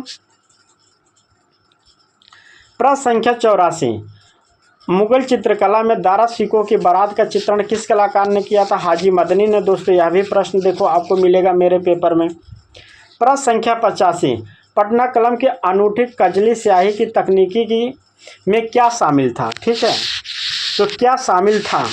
तो अभी हमने आपको बताते सीधे ब्रश या सीधे हाथ से ज़्यादातर पेंटिंगें किसमें बनती थी? पटना शैली में। याद रखिए, पेंसिल की रूपरेखा का प्रयोग करके सीधे ब्रश का प्रयोग करते थे, क्योंकि हाथ का प्रयोग करते थे तो ब्रश का ही प्रयोग करेंगे। सिर्फ शब्द के समझने की देरी है दोस्तों। ठीक, अभी हमने बताना कि हस्त निर्मित पेंटिंगें पटना शैली में बनती थी, तो हस्त निर्मित आदमी किससे करेगा? ब्रश से तो ही करेगा। तो आपका क्या हो जाएगा? ब्रश का प्रयोग। प्रश्न संख्या 86, 1909 से लेकर 11 तक के अजंता के चित्रों की प्रतिलिपि बनाने में लेडी अरिंघम की सहायता बॉम्बे स्कूल ऑफ आर्ट में कलाकारों ने कौन से चुना था? प्रश्न संख्या 86, क्या पूछा? लेडी अरिंघम की। अच्छा, बॉम्बे स्कूल के। याद रखिए, बॉम्बे स्कूल के जो प्रतिलिपियाँ अजंता के बनाए थे, जब नंदलाल बनाए थे, आसिद बनाए थे, उसी समय बॉम्बे स्कूल के सैयद हैदर रजा भी बनाए थे। दोस्तों याद रखिए, महत्वपूर्ण प्रश्न है, ऑप्शन डी हो जाएगा, उसी समय। लेकिन यह कहाँ के थे? बॉम्बे स्कूल के थे। चलिए, प्रश्न संख्या 87, कौन से वास्तुशिल्पी तत्व पुनर्जागरण वस्तु कला की परिभाषित विशेषताओं को गोथिक शैली से भिन्न करती है? यह प्रश्न महत्वपूर्ण है, पूछा है। पुनर्जागरण काल की परिभाषाएं विशेषताएं जो गोथिक शैलियों से भिन्न है, तो गोथिक शैलियों से भिन्न की बात किया है, तो गोथिक शैली से भिन्न कौन हो जाएगा? इसका आंसर हो जाएगा दोस्तों, आई थिंक मेरे अकॉर्डिंग हो जाएगा ऑप्शन ए हो जाएगा। नहीं, एक सेकंड। ऑप्शन सी हो जाएगा, सम्मित स्तंभ, मेहराब और गुंबद। यह ए हो जाएगा, ऑप्शन सी हो जाएगा। प्रश्न संख्या 88, पुनर्जागरण कालीन में रेखी परिप्रेक्ष्य का उद्देश्य क्या है? रेखी परिप्रेक्ष्य का उद्देश्य क्या है? तो रेखी परिप्रेक्ष्य के द्वारा ही आपको गहराई और त्रियामी पेंटिंग की जाती है, रेखी परिप्रेक्ष्य के द्वारा। तो ऑप्शन आपका डी हो जाएगा। प्रश्न संख्या 89, मैरी या मरियम के प्रति भक्ति में पुनरुत्थान के कारण गोथिक चित्रकला में रूपांकन प्रमुख किया गया था। तो क्या हो जाएगा? ऑप्शन डी हो जाएगा, कुमारी व वर्जिन का राज्याभिषेक। Option D. प्रश्न संख्या 90, कौन सी तकनीकी प्रभाववादी चित्रकारों की विशेषता थे लेकिन कभी कभी प्रभावित मूर्तिकला रोदिन के उत्तरार्ध में दिखाई नहीं देती? प्रश्न संख्या 90 का तो ऑप्शन बी हो जाएगा, ढीले दृश्यमान और ब्रश स्ट्रोक। प्रश्न संख्या 91, अकबर के समय में कौन से चित्रकारों ने यूरोपीय और ईसाई विषयों में चित्रण करते थे? देखिए, यह भी प्रश्न मेरे पेपर से फंसा ऑफलाइन दोस्तों। मैं आपको प्रश्न कराया हूं और कई बार बताओ। देखिए, पूछा यूरोपीय और ईसाई शैली में। ठीक है, तो मैंने कई बार बताया कि जब अकबर के समय में दोस्तों यूरोपीय और ईसाई का प्रयोग सबसे सर्वाधिक प्रभाव किसमें पड़ा था? बसावन और केसी में। जबकि मैंने ये भी बताया था मंसूर शैली में, अगर हम बात करें मंसूर शैली में बात करें तो बिशन दास और अबुल हसन के समय में पड़ा था। ठीक है, मैंने दोनों चीज़ें बताया था। ऑफलाइन पेपर में ये प्रश्न मैं बता चुका हूँ कि अगर अकबर में कभी यूरोपियन और ईसाई विषयों की संबंधित बातें करें तो किसमें? बसावन और केसू के समय में। जबकि अगर जहांगीर के समय में पढ़े तो बिशन दास और अबुल हसन के समय में पढ़ा था। यह प्रश्न मैं आपको बता चुका हूं दोस्तों, और ऑफलाइन पेपर में व्याख्या के साथ बताया हूं। ठीक है, तो ऑप्शन क्या हो जाएगा? इसका हो जाएगा ऑप्शन बी, सॉरी डी। प्रश्न संख्या 92, गुफा संख्या 1 के चित्रों में चंपक जातक के बोधिसत्व के रूप में। यह भी प्रश्न आपको ऑफलाइन पेपर में आपको मिलेगा दोस्तों, हूबहू पेपर। और ये इस प्रश्न को मुझे पता है, मैंने एक बार डिस्कशन भी किया था अपने ग्रुप में दोस्तों। बताया, मेरे ग्रुप में जो पेड ग्रुप के बच्चे हैं, एक मैं उनका नाम भी लेना चाहता हूँ, गणेश जी। तो उससे गणेश जी ने प्रश्न पूछा था, मैंने उनको बताया था ऑफलाइन पेपर में। ठीक है, तो याद रखिए, यह भी प्रश्न मैं आपको बता चुका हूँ। तो ऑप्शन क्या हो जाएगा? ऑप्शन ए हो जाएगा, नाग राजा के रूप में। यह प्रश्न मैं आपको बता चुका हूं दोस्तों। ठीक है, प्रश्न संख्या 92, तो 92 का क्या हो जाएगा? नाग राजा के रूप में। ठीक है, देखिए इसमें नाग राजा और सर्प दोनों की बातें की गई है, ठीक है। तो यह प्रश्न हो सकता है, सी भी मान सकता है, लेकिन जो नाग राजा की बात की गई, ठीक है, जो नाग राजा की बात की गई है दोस्तों, इसका बेस्ट आंसर ज़्यादातर है नाग राजा, ठीक है। लेकिन इसमें सर्प की बात भी कही गई है दोस्तों, ये बातें मैंने आपको समझा था। लेकिन अब कभी कभी क्या होता है कि आयोग क्या लेता है, इस बात को भी काफ़ी देखना पड़ता है कि आयोग भी क्या क्या, क्योंकि आयोग अपनी जिस पेपर बेस पे बनाता है उस बेस पे उन्होंने करता है, ठीक है। तो चंपे के जातक की बात करता है तो नागराग के रूप में, ठीक है। लेकिन सर्प के रूप में ज़्यादातर शंखपाल का मिलता है, ठीक है। तो ऑप्शन क्या होता है, ऑप्शन ए हो जाएगा, ठीक है। क्योंकि जो सांप की बातें करता है वह शंखपाल के जातक में, ठीक है। कई जगह आपको मिलता है सर्प, लेकिन सर्प नहीं, यहाँ नाग राजा के रूप में। तो ऑप्शन आपका ए हो जाएगा। प्रश्न संख्या 93, महान कलाकार नूरुद्दीन राजस्थानी शैली के कलाकार थे, किस शैली से? तो नूरुद्दीन आप सभी लोग जानते हैं बीकानेर शैली के कलाकार थे। प्रश्न संख्या 94, किस शासक के शासनकाल में जयपुर चित्र कला का स्वर्ण युग माना जाता है, जो विशेष रूप से हवेलियों और महलों में भित्ति चित्रण किया जाता था? तो याद रखिए भित्ति चित्रण जयपुर से जो जयपुर से अलवर आए थे, भित्ति चित्रण के रूप में कौन जाने सॉरी, अच्छा है ये प्रश्न, एक सेकंड, क्या पूछा है, किस कलाकार ने जयपुर चित्रकला का स्वर्ण युग माना जाता है और हवेलियों पर? अच्छा, तो देखिए यह भी प्रश्न आपको ऑफलाइन में मिलेगा। मैंने जो बताया हूँ कई बार कि स्थापत्य कला का सर्वाधिक निर्माण किसने करवाता? तो जयसिंह दूती ने ही सर्वाधिक आपके 5 क्या कहते हैं सलाओं का निर्माण किया था। इसी के समय में सर्वाधिक स्थापत्य कला का निर्माण और भित्ति चित्रण का प्रयोग किया गया था, किसके? जयसिंह दूती के समय में। तो ऑप्शन सी हो जाएगा। प्रश्न संख्या 95, अलंकरण शैली की कौन सी पांडुलिपि अंतर्राष्ट्रीय गोथिक शैली की उत्कृष्ट कृति है? तो ऑप्शन हो जाएगा ए, ट्रेस रीसेस। प्रश्न संख्या 96, अमृता शेरगिल पश्चिमी और पारंपरिक भारतीय कलात्मक तत्वों का सम्मिश्रण करके किस शैली के लिए जानी जाती हैं?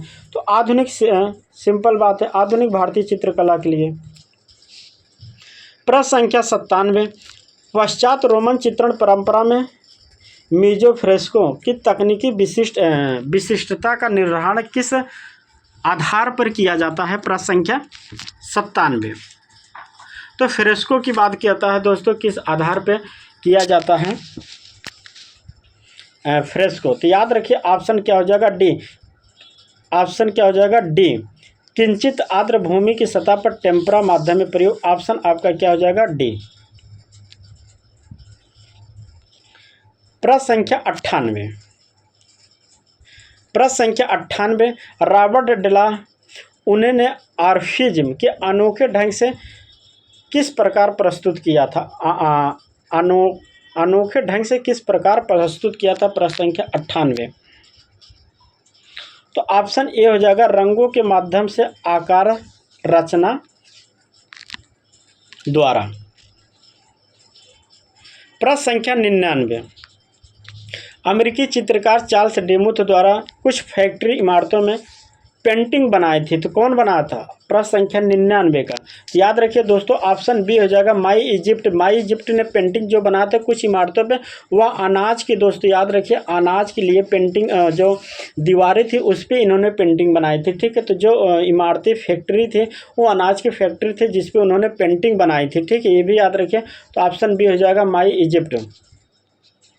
प्रश्न संख्या 100, अल्टामीरा स्पेन की गुफा चित्रकला में प्रयुक्त मुख्य धारा क्या थी? प्रश्न संख्या 100।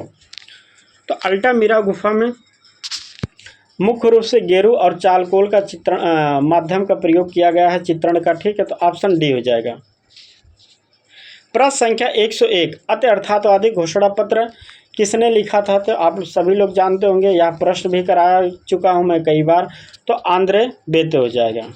प्रश्न संख्या 102, अजंता गुफा निर्माण का दूसरा चरण किस राजवंश के से संबंधित है? प्रश्न संख्या 2 का। तो ठीक है, अजंता गुफा में देखिए गुप्त भी है, सातवाहन भी, चालुक तो है नहीं, ठीक है। एक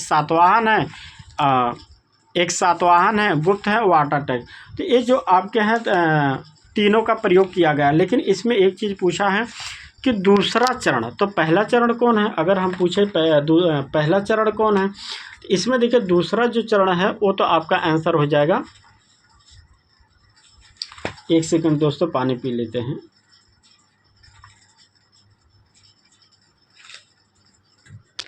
चलिए,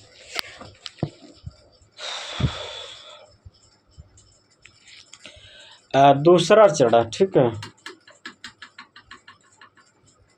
तो सातवाहन होगा दोस्तों, या तो आपके वाकाटक होगा। दूसरा चरण किस राजवंश ने किया था दोस्तों? देखिए मुझे तो अभी सातवाहन और वाकाटक का जो समय की बातें करें तो ठीक है, तो इसमें वाकाटक हो जाएगा, ठीक है, वाकाटक ऑप्शन नहीं हो जाएगा। जानते हैं क्या होता है, सातवाहन काल का है जो समय है दोस्तों ने, सातवाहन काल वाकाटक के समय से पहले का समय है।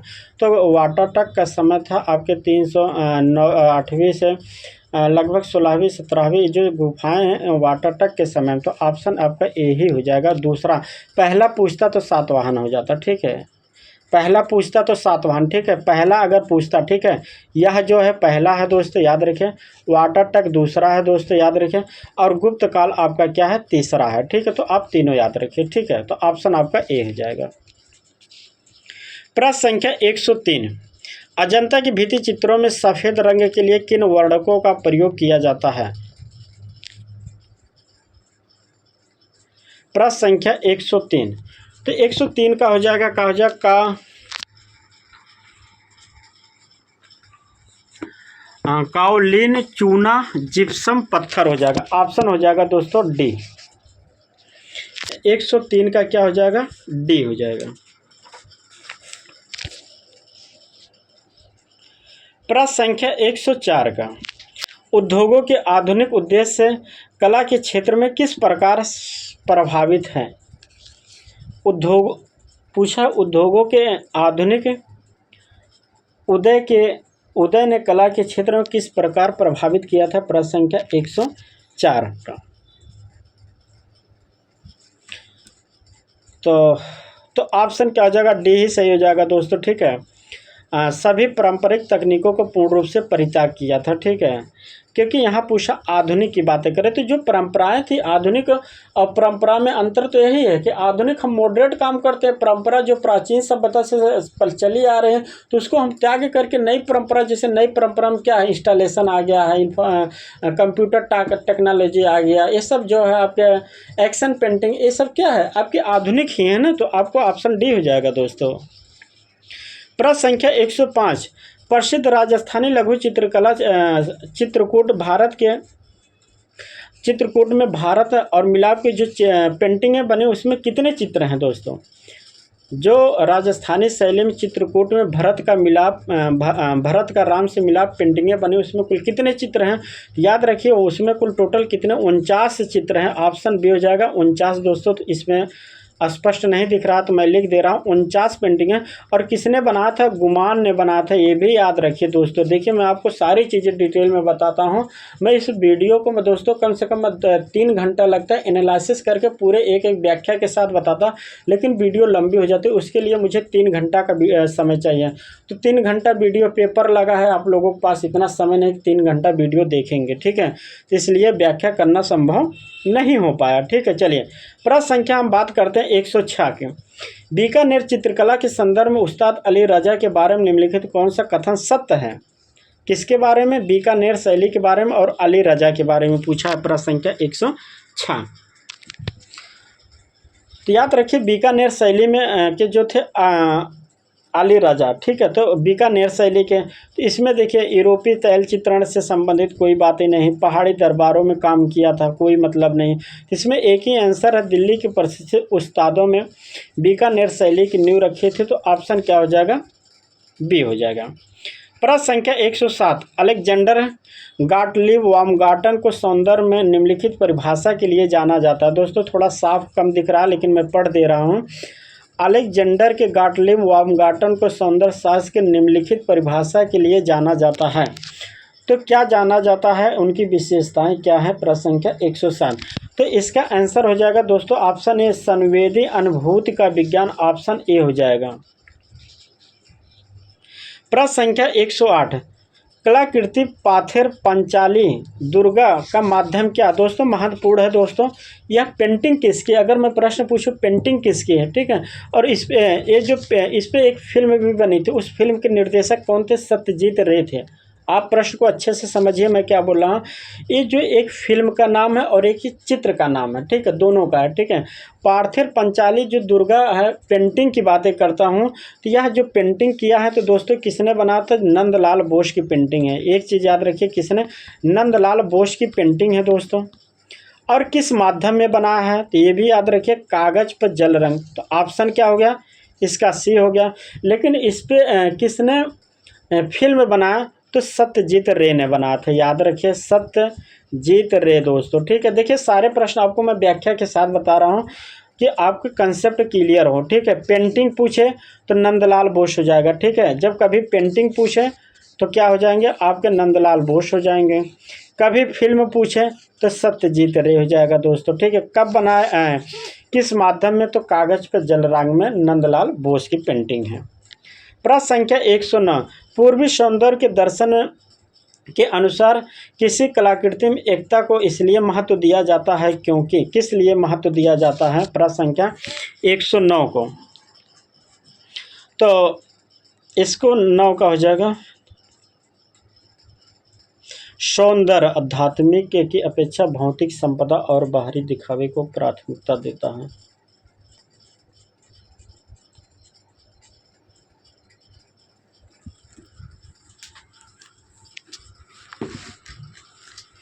इसका हो जाएगा आंसर बी दोस्तों, ठीक है। आई थिंक मेरे अकॉर्डिंग, ठीक है, ऑप्शन बी हो जाएगा, ठीक है। थोड़ा सा डाउट हो सकता है लेकिन ऑप्शन बी हो जाएगा, क्योंकि बाहरी दिखावे की प्राथमिकता देता है। यह थोड़ा सा सब सही नहीं लग रहा है, ठीक है। तो ऑप्शन बी हो जाएगा इस प्रश्न का आंसर। प्रश्न संख्या 110, लंदन स्थित इंडिया हाउस को सजाने का कार्य भारत के तीन। देखिए दोस्तों, यह प्रश्न आपके मेरे पेपर से आया हूबहू। मैं 100% आंसर कह रहा हूँ। जो लोग वीडियो देख रहे होंगे वो यही कहेंगे, बाद में देखेंगे कि सर तो कह रहे हैं मेरे पेपर से आया। अरे आप ऑफलाइन पेपर मेरे लीजिए और देखिए उसमें यह प्रश्न है कि नहीं। और जो लोग पेपर किए हैं उसमें देखिए प्रश्न यह है, जो प्रश्न मैं आपको बता रहा हूँ ना, लंदन में भित्ति चित्रण किसने कला करते हैं, यह मैं 3-4 संडे पहले ही अभी कराया हूँ। इसके पहले भी करा था, लेकिन 3-4 संडे में पहले यह प्रश्न कराया हूँ। जो ऑफलाइन पेपर जिनके पास होगा दोस्तों, मैं बता रहा हूँ अभी यह प्रश्न लगभग, मुझे बता रहा हूँ क्या मैंने कितना टेस्ट सीरीज कराया था, लगभग कितना 94 कराया था ना। तो याद में 94 जो टेस्ट सीरीज कराया हूँ, आप याद रखिए 80 से लेके 90 के बीच में जो टेस्ट सीरीज कराया हूँ, देखिए उसमें यह प्रश्न है कि नहीं, ठीक है। 80 से 90 के बीच में जो टेस्ट सीरीज में कराया हूँ ऑफलाइन, उसमें देखिए यह प्रश्न है कि नहीं, 100% है। और मैं इसका व्याख्या भी कराया था और बताया था कि कौन कौन से कलाकार हैं। असित कुमार, सॉरी, मैं उसमें बताया था कि इसमें ललित मोहन सेन, रडदा वकील और सिद्धांशु चौधरी, यह प्रश्न मैं बताया था आपको। और जिनके पास 80 से लेके दोस्तों 90 तक प्रैक्टिस सेट है, आप खोजिए, यह प्रश्न मिलेगा आपको 100%। और मैं व्याख्या भी किया था, जिसमें कि एक स्टूडेंट ने पूछा था, मैंने बताया भी था, ठीक है। मुझे याद है, सारी चीज़ें याद है दोस्तों। तो मैं आपको 20 से 25 नहीं कह सकता, मैं दोस्तों कह सकता हूँ 30 से कम 40 प्रश्न मेरे हूबहू आए हैं दोस्तों। सिर्फ आप प्रश्न को समझिए। और जिनके पास 80 से 90 वाली जो प्रैक्टिस सेट है दोस्तों, देखिए उसमें यह प्रश्न है कि नहीं, ठीक है, आपको दिखेगा। और उसके पहले भी यह प्रश्न मैं करा चुका हूँ ऑफलाइन में 2 बार, और उस दिन मैं यह व्याख्या के साथ भी बताया था। तो इसलिए कहता हूँ ऑफलाइन टेस्ट पेपर मेरा आप सॉल्व करिए, प्रश्न आपको टीजीटी में देखने को मिलेगा 100% कहता हूँ, चाहे मेरे ऑफलाइन हो ऑनलाइन हो दोस्तों। देखिए पूरे यूट्यूब चैनल की बात कर रहा हूँ, किसी का प्रश्न फंसा नहीं दोस्तों, लेकिन मेरे 40 से 50 प्रश्न दोस्तों हूबहू फंसा है दोस्तों। मैं गारंटी के साथ कहता हूँ 100%। और जिसके पास ऑफलाइन पेपर है आप चेक करिए यह प्रश्न मैं कराया हूँ कि नहीं। मैं यहाँ तक कि आपको प्रैक्टिस सेट बता रहा हूँ कि 80 से 90 के बीच में 80 से 92 के बीच में, 93 के बीच में जो प्रैक्टिस सेट मैं कराऊँ, देखिए वह प्रश्न इसमें है कि नहीं। आप अगर नहीं मिलेगा तो मुझे बताइए, मैं खुद भेजूंगा। और मैं व्याख्या भी इस प्रश्न का किया था और बताया था कि ललित मोहन सेन है, रडदा वकील है, सुधांशु, और एक जिसमें कि एक स्टूडेंट ने पूछा था, मैं बताया भी था। चलिए प्रश्न संख्या 111, बाइजेंटाइल और मोजाइक और रंगीन स्टेन ग्लास वाले रंगीन चित्र के टुकड़ों की क्या विशेषता है, क्या कहा जाता है?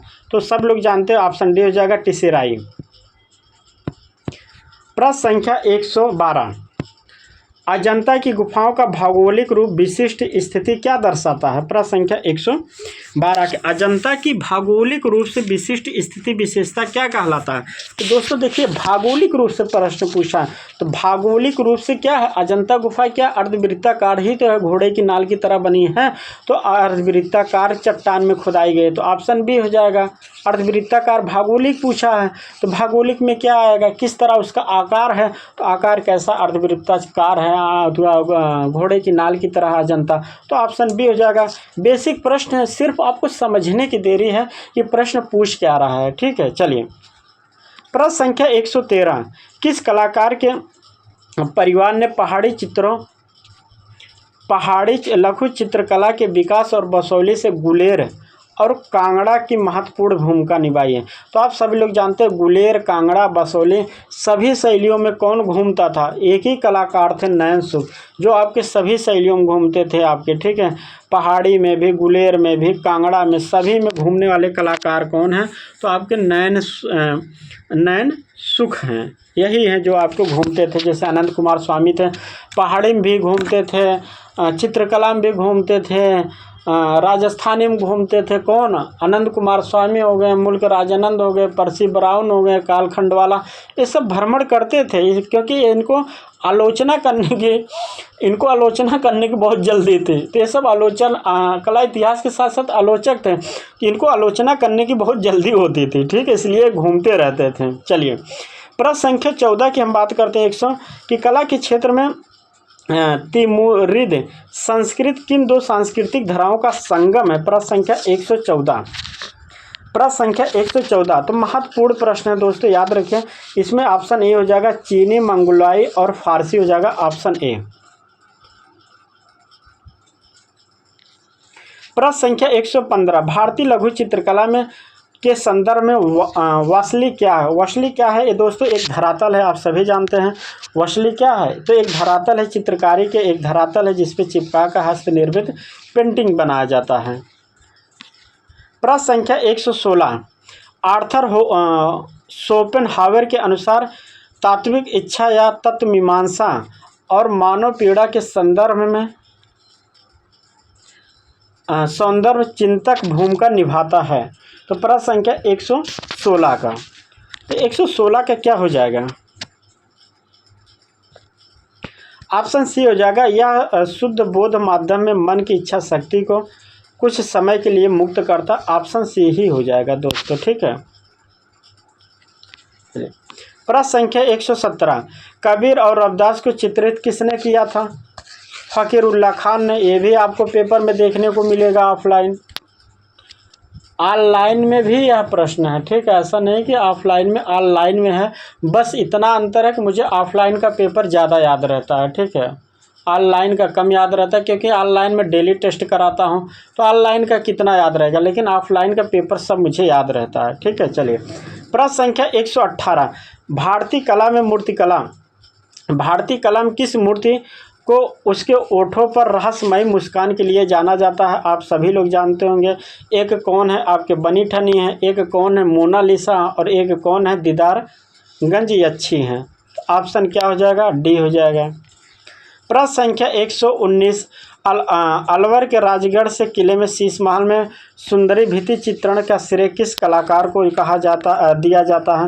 तो भित्ति चित्रण कला के लिए कौन जाना जाता है? डालू राम को ही भित्ति चित्रण के लिए जाना जाता है। प्रश्न संख्या 120, बाइजेंटाइन गिरजाघरों में वर्गाकार आधारों पर गुंबदों को सहारा देने वाले वास्तुशिल्प तत्व कौन से हैं? बाइजेंटाइन कला की बात किया है कि गिरजाघरों के वर्गाकार आधारों पर गुंबदों को सहारा देने के लिए किस वास्तुकला का प्रयोग किया जाता है? प्रश्न संख्या 120 का। ठीक है, बाइजेंटाइन गिरजाघरों में, तो ऑप्शन इसका हो जाएगा दोस्तों 120 का। ठीक है, तो देखिए इसमें पूछा है बाइजेंटाइन कला गुंबदों को सहारा देने के लिए पूछा है ना, तो पेंडेटिव हो जाएगा, ऑप्शन डी हो जाएगा, क्योंकि गुंबदों की बात किया दोस्तों, ठीक है, स्थापत्य कला की बात करता तो ऑप्शन ए हो जाता, लेकिन यहाँ क्या किया है इन्होंने गुंबदों की बात किया। गुंबदों में जो सहारा देने के लिए होता था ना, इसका प्रयोग किया जाता, तो ऑप्शन क्या हो जाएगा, डी हो जाएगा। प्रश्न संख्या 121, कौन सा ईंट वर्क पैटर्न कई बाइजेंटाइन गिरजाघरों के बाहरी हिस्सों की विशेषताएं हैं? तो दोस्तों 121 नंबर का थोड़ा प्रश्न आपको साफ नहीं दिख रहा होगा, लेकिन मैं बता दे रहा हूँ, इसका आंसर हो जाएगा सी, herring bone Chenai, option C हो जाएगा। प्रश्न संख्या 122, निका दंगों के बाद किस बाइजेंटाइन सम्राट ने 532, क्या लिखा है, 532 और 537 के बीच में भव्य निर्माण किया था? किसका भव्य निर्माण किसका किया था? तो हेगिया सोफिया का निर्माण करवाया था 532 से 537। तो किसने करवाया था? तो याद रखिए जस्टियन प्रथम ने करवाया था। कैसे जस्टियन प्रथम ने करवाया था? क्योंकि 500 याद रखिए 527 से लेके 565 तक जस्टियन ने ही निर्माण करवाया था। दोस्तों यह भी प्रश्न आपको ऑफलाइन में मिलेगा, और मैं समय भी लिखवाया था ऑफलाइन पेपर में कि इस समय लिख लीजिए। तो ये भी प्रश्न मेरे ऑफलाइन पेपर में मिला है दोस्तों, महत्वपूर्ण प्रश्न है। देखिए मैं काउंट तो नहीं कर पाया, लेकिन मुझे लगता है कम से कम दोस्तों 30 से 40 प्रश्न मेरे हूबहू फंसे हैं, और यह प्रश्न भी आपको ऑफलाइन पेपर में देखने को मिलेगा। और जो मैं समय बता रहा हूँ कि 527 से 527 से लेके 565 तक दोस्तों ने, यह भी मैंने लिखवाया था ऑफलाइन में, जो बच्चे आते हैं टेस्ट देने उनके लिए, ठीक है। तो इसमें समय पूछा है तो आप समझ सकते हैं जस्टियनियन हो जाएगा, ठीक, प्रथम। प्रश्न संख्या 123, निम्नलिखित में से कौन सी पेंटिंग प्रतीकात्मक कृति मानी जाती है जिसका प्रभाववाद को अपना नाम दिया था? तो आप सभी लोग जानते हैं प्रभाववाद को किसने नाम दिया था, तो हो जाएगा मोने की जो पेंटिंग थी इम्प्रेस सनराइज, ऑप्शन ए। प्रश्न संख्या 124, किस प्राचीन सभ्यता को दीवारों पर वास्तविक भित्ति चित्रण तकनीकी का प्रयोग करके सबसे प्रारंभिक सभ्यताओं में से एक को माना जाता है? प्रश्न संख्या 24 का। तो यहाँ देखिए प्रश्न क्या पूछा, प्राचीन सभ्यताओं को दीवारों पर वास्तविक भित्ति चित्रण किया जाता था। तो प्राचीन सभ्यताओं की बात किया है, तो आप समझ सकते हैं सबसे प्राचीन सभ्यता कौन है, सबसे प्राचीन सभ्यता इसमें कौन, तो क्रिटिक हो जाएगा। तो याद रखिए ऑप्शन ए हो जाएगा, प्राचीन क्रिटिक में हो जाएगा दोस्तों, ठीक है। तो यह ऑप्शन आपका ए हो जाएगा, प्राचीन भित्ति चित्रण होता था क्रिटिक सभ्यताओं में दोस्तों, ठीक है। तो ये याद रखिए क्रिटिक सभ्यताओं में प्राचीन भित्ति चित्रण मिलते हैं, तो ऑप्शन ए हो जाएगा। प्रश्न संख्या 125 दोस्तों, आज का यह जो पेपर है इसका अंतिम प्रश्न है दोस्तों, और आप लोग कमेंट करके ज़रूर बताइए जो मैं प्रश्न सॉल्व कराया हूं दोस्तों आपको कैसा लगा, क्योंकि बहुत सारे प्रश्न की मैंने व्याख्या भी किया हूं। और दोस्तों आपको बता दे रहा हूं कि जो बता रहा हूं 30 से 40 प्रश्न दोस्तों मेरे ऑफलाइन पेपर से दोस्तों, ऑफलाइन पेपर से हूबहू पेपर फंसे हैं, और जिनका मुझे बहुत गर्व है, और जिनको लगता है कि सर झूठ बोल रहे हैं, आपके पास अगर मेरा पेपर है कम से कम कितना, अगर सभी पेपर है या 60-70 पेपर है, तो आप चेक करिए जो जो मैं प्रश्न बताया हूँ आपको मिला है कि नहीं मिला है, आप खुद कमेंट करके बताइए। नहीं मिलेगा तो मैं आपको प्रूफ के साथ भेजूंगा, ठीक है। अभी तो आपको बता रहा हूँ जो ललित वाला था, सुधांशु वाला था, मैं अभी 5-6 पहले संडे को टेस्ट को कराया था और व्याख्या के साथ बताया था। और जो वीडियो देख रहे हैं ऑफलाइन वाले बच्चे वो खुद जानते होंगे कि हाँ मेरे पेपर इतने फंसे हैं, लेकिन आपको सिर्फ याद होना चाहिए। अब पेपर फंसेगा, आपको याद ही नहीं एग्जाम हॉल में कि आप पेपर में मैंने किया हूँ, तो पेपर कैसे कर पाएंगे? ये भी तो प्रश्न है ना, प्रश्न मेरा कराना काम है ना, याद तो करना आपका काम है, ठीक है। चलिए, तो किस घटना में ईसाई धर्म को कानूनी दर्जा प्रदान क्रिया और प्रारंभिक ईसाई की भूमिका के कब्रों को कला में प्रोत्साहित किया गया था? प्रश्न संख्या 125, याद रखिए 125 का क्या हो जाएगा, ये भी आपका ऑप्शन हो जाएगा डी, जस्टियन का काल हो जाएगा, ठीक है। क्योंकि स्मारकीय और भूमि कब्रों पर किया ईसाई धर्म का प्रोत्साहित करने का काम किसने किया था? तो जस्टियन के काल में, तो ऑप्शन डी हो जाएगा, ऑप्शन डी हो जाएगा। और यह आज का अंतिम प्रश्न पेपर का। तो दोस्तों आप कमेंट करके बताइए जो मैं व्याख्या किया हूँ, बताया हूँ, कैसा आपको लगा। और आप लोग ज़्यादा से ज़्यादा वीडियो को शेयर कीजिए। और दोस्तों मैं फिर बता रहा हूँ दोस्तों, अभी आपके पास टाइम है। 299 फीस है दोस्तों, जिसमें डेली प्रतिदिन प्रैक्टिस सेट कराया जा रहा है दोस्तों। 400 से लेकर 500 प्रश्न दोस्तों। अभी आपके पास टाइम है, तुरंत आप पेड ग्रुप ज्वाइन करें। 15-20 दिन में आपकी तैयारी अच्छी हो जाएगी। और मैं बता रहा हूं दोस्तों 99% दोस्तों, फिर बता रहा हूं 99% मेरे प्रश्न आपको टीजीटी में देखने को मिलेगा। मैं ये आपको 99 क्या बता रहा हूँ, 100% आपको देखने को मिलेगा। क्योंकि सोचिए जब पीजीटी का पेपर इतना स्टैंडर्ड आने के बाद मेरा 30 से 40 प्रश्न हूबहू फंस गया, तो टीजीटी का तो स्तर और कम है। तो आप समझ सकते हैं मेरा पेपर कितना लाभदायक है, जो छात्र ऑफलाइन पेपर दिए हैं। ठीक है, तो आप समझ सकते हैं पेपर बहुत अच्छा आया था। बस ये था, कह सकते हैं पेपर का लेवल थोड़ा सा अच्छा था। तो भाई आप लेक्चरर बनने जा रहे हैं, प्रवक्ता बनने जा रहे हैं, तो पेपर का लेवल तो अच्छा आएगा। कोई ऐसी थोड़े कि ग्रुप डी की जॉब है, अच्छा लेवल है।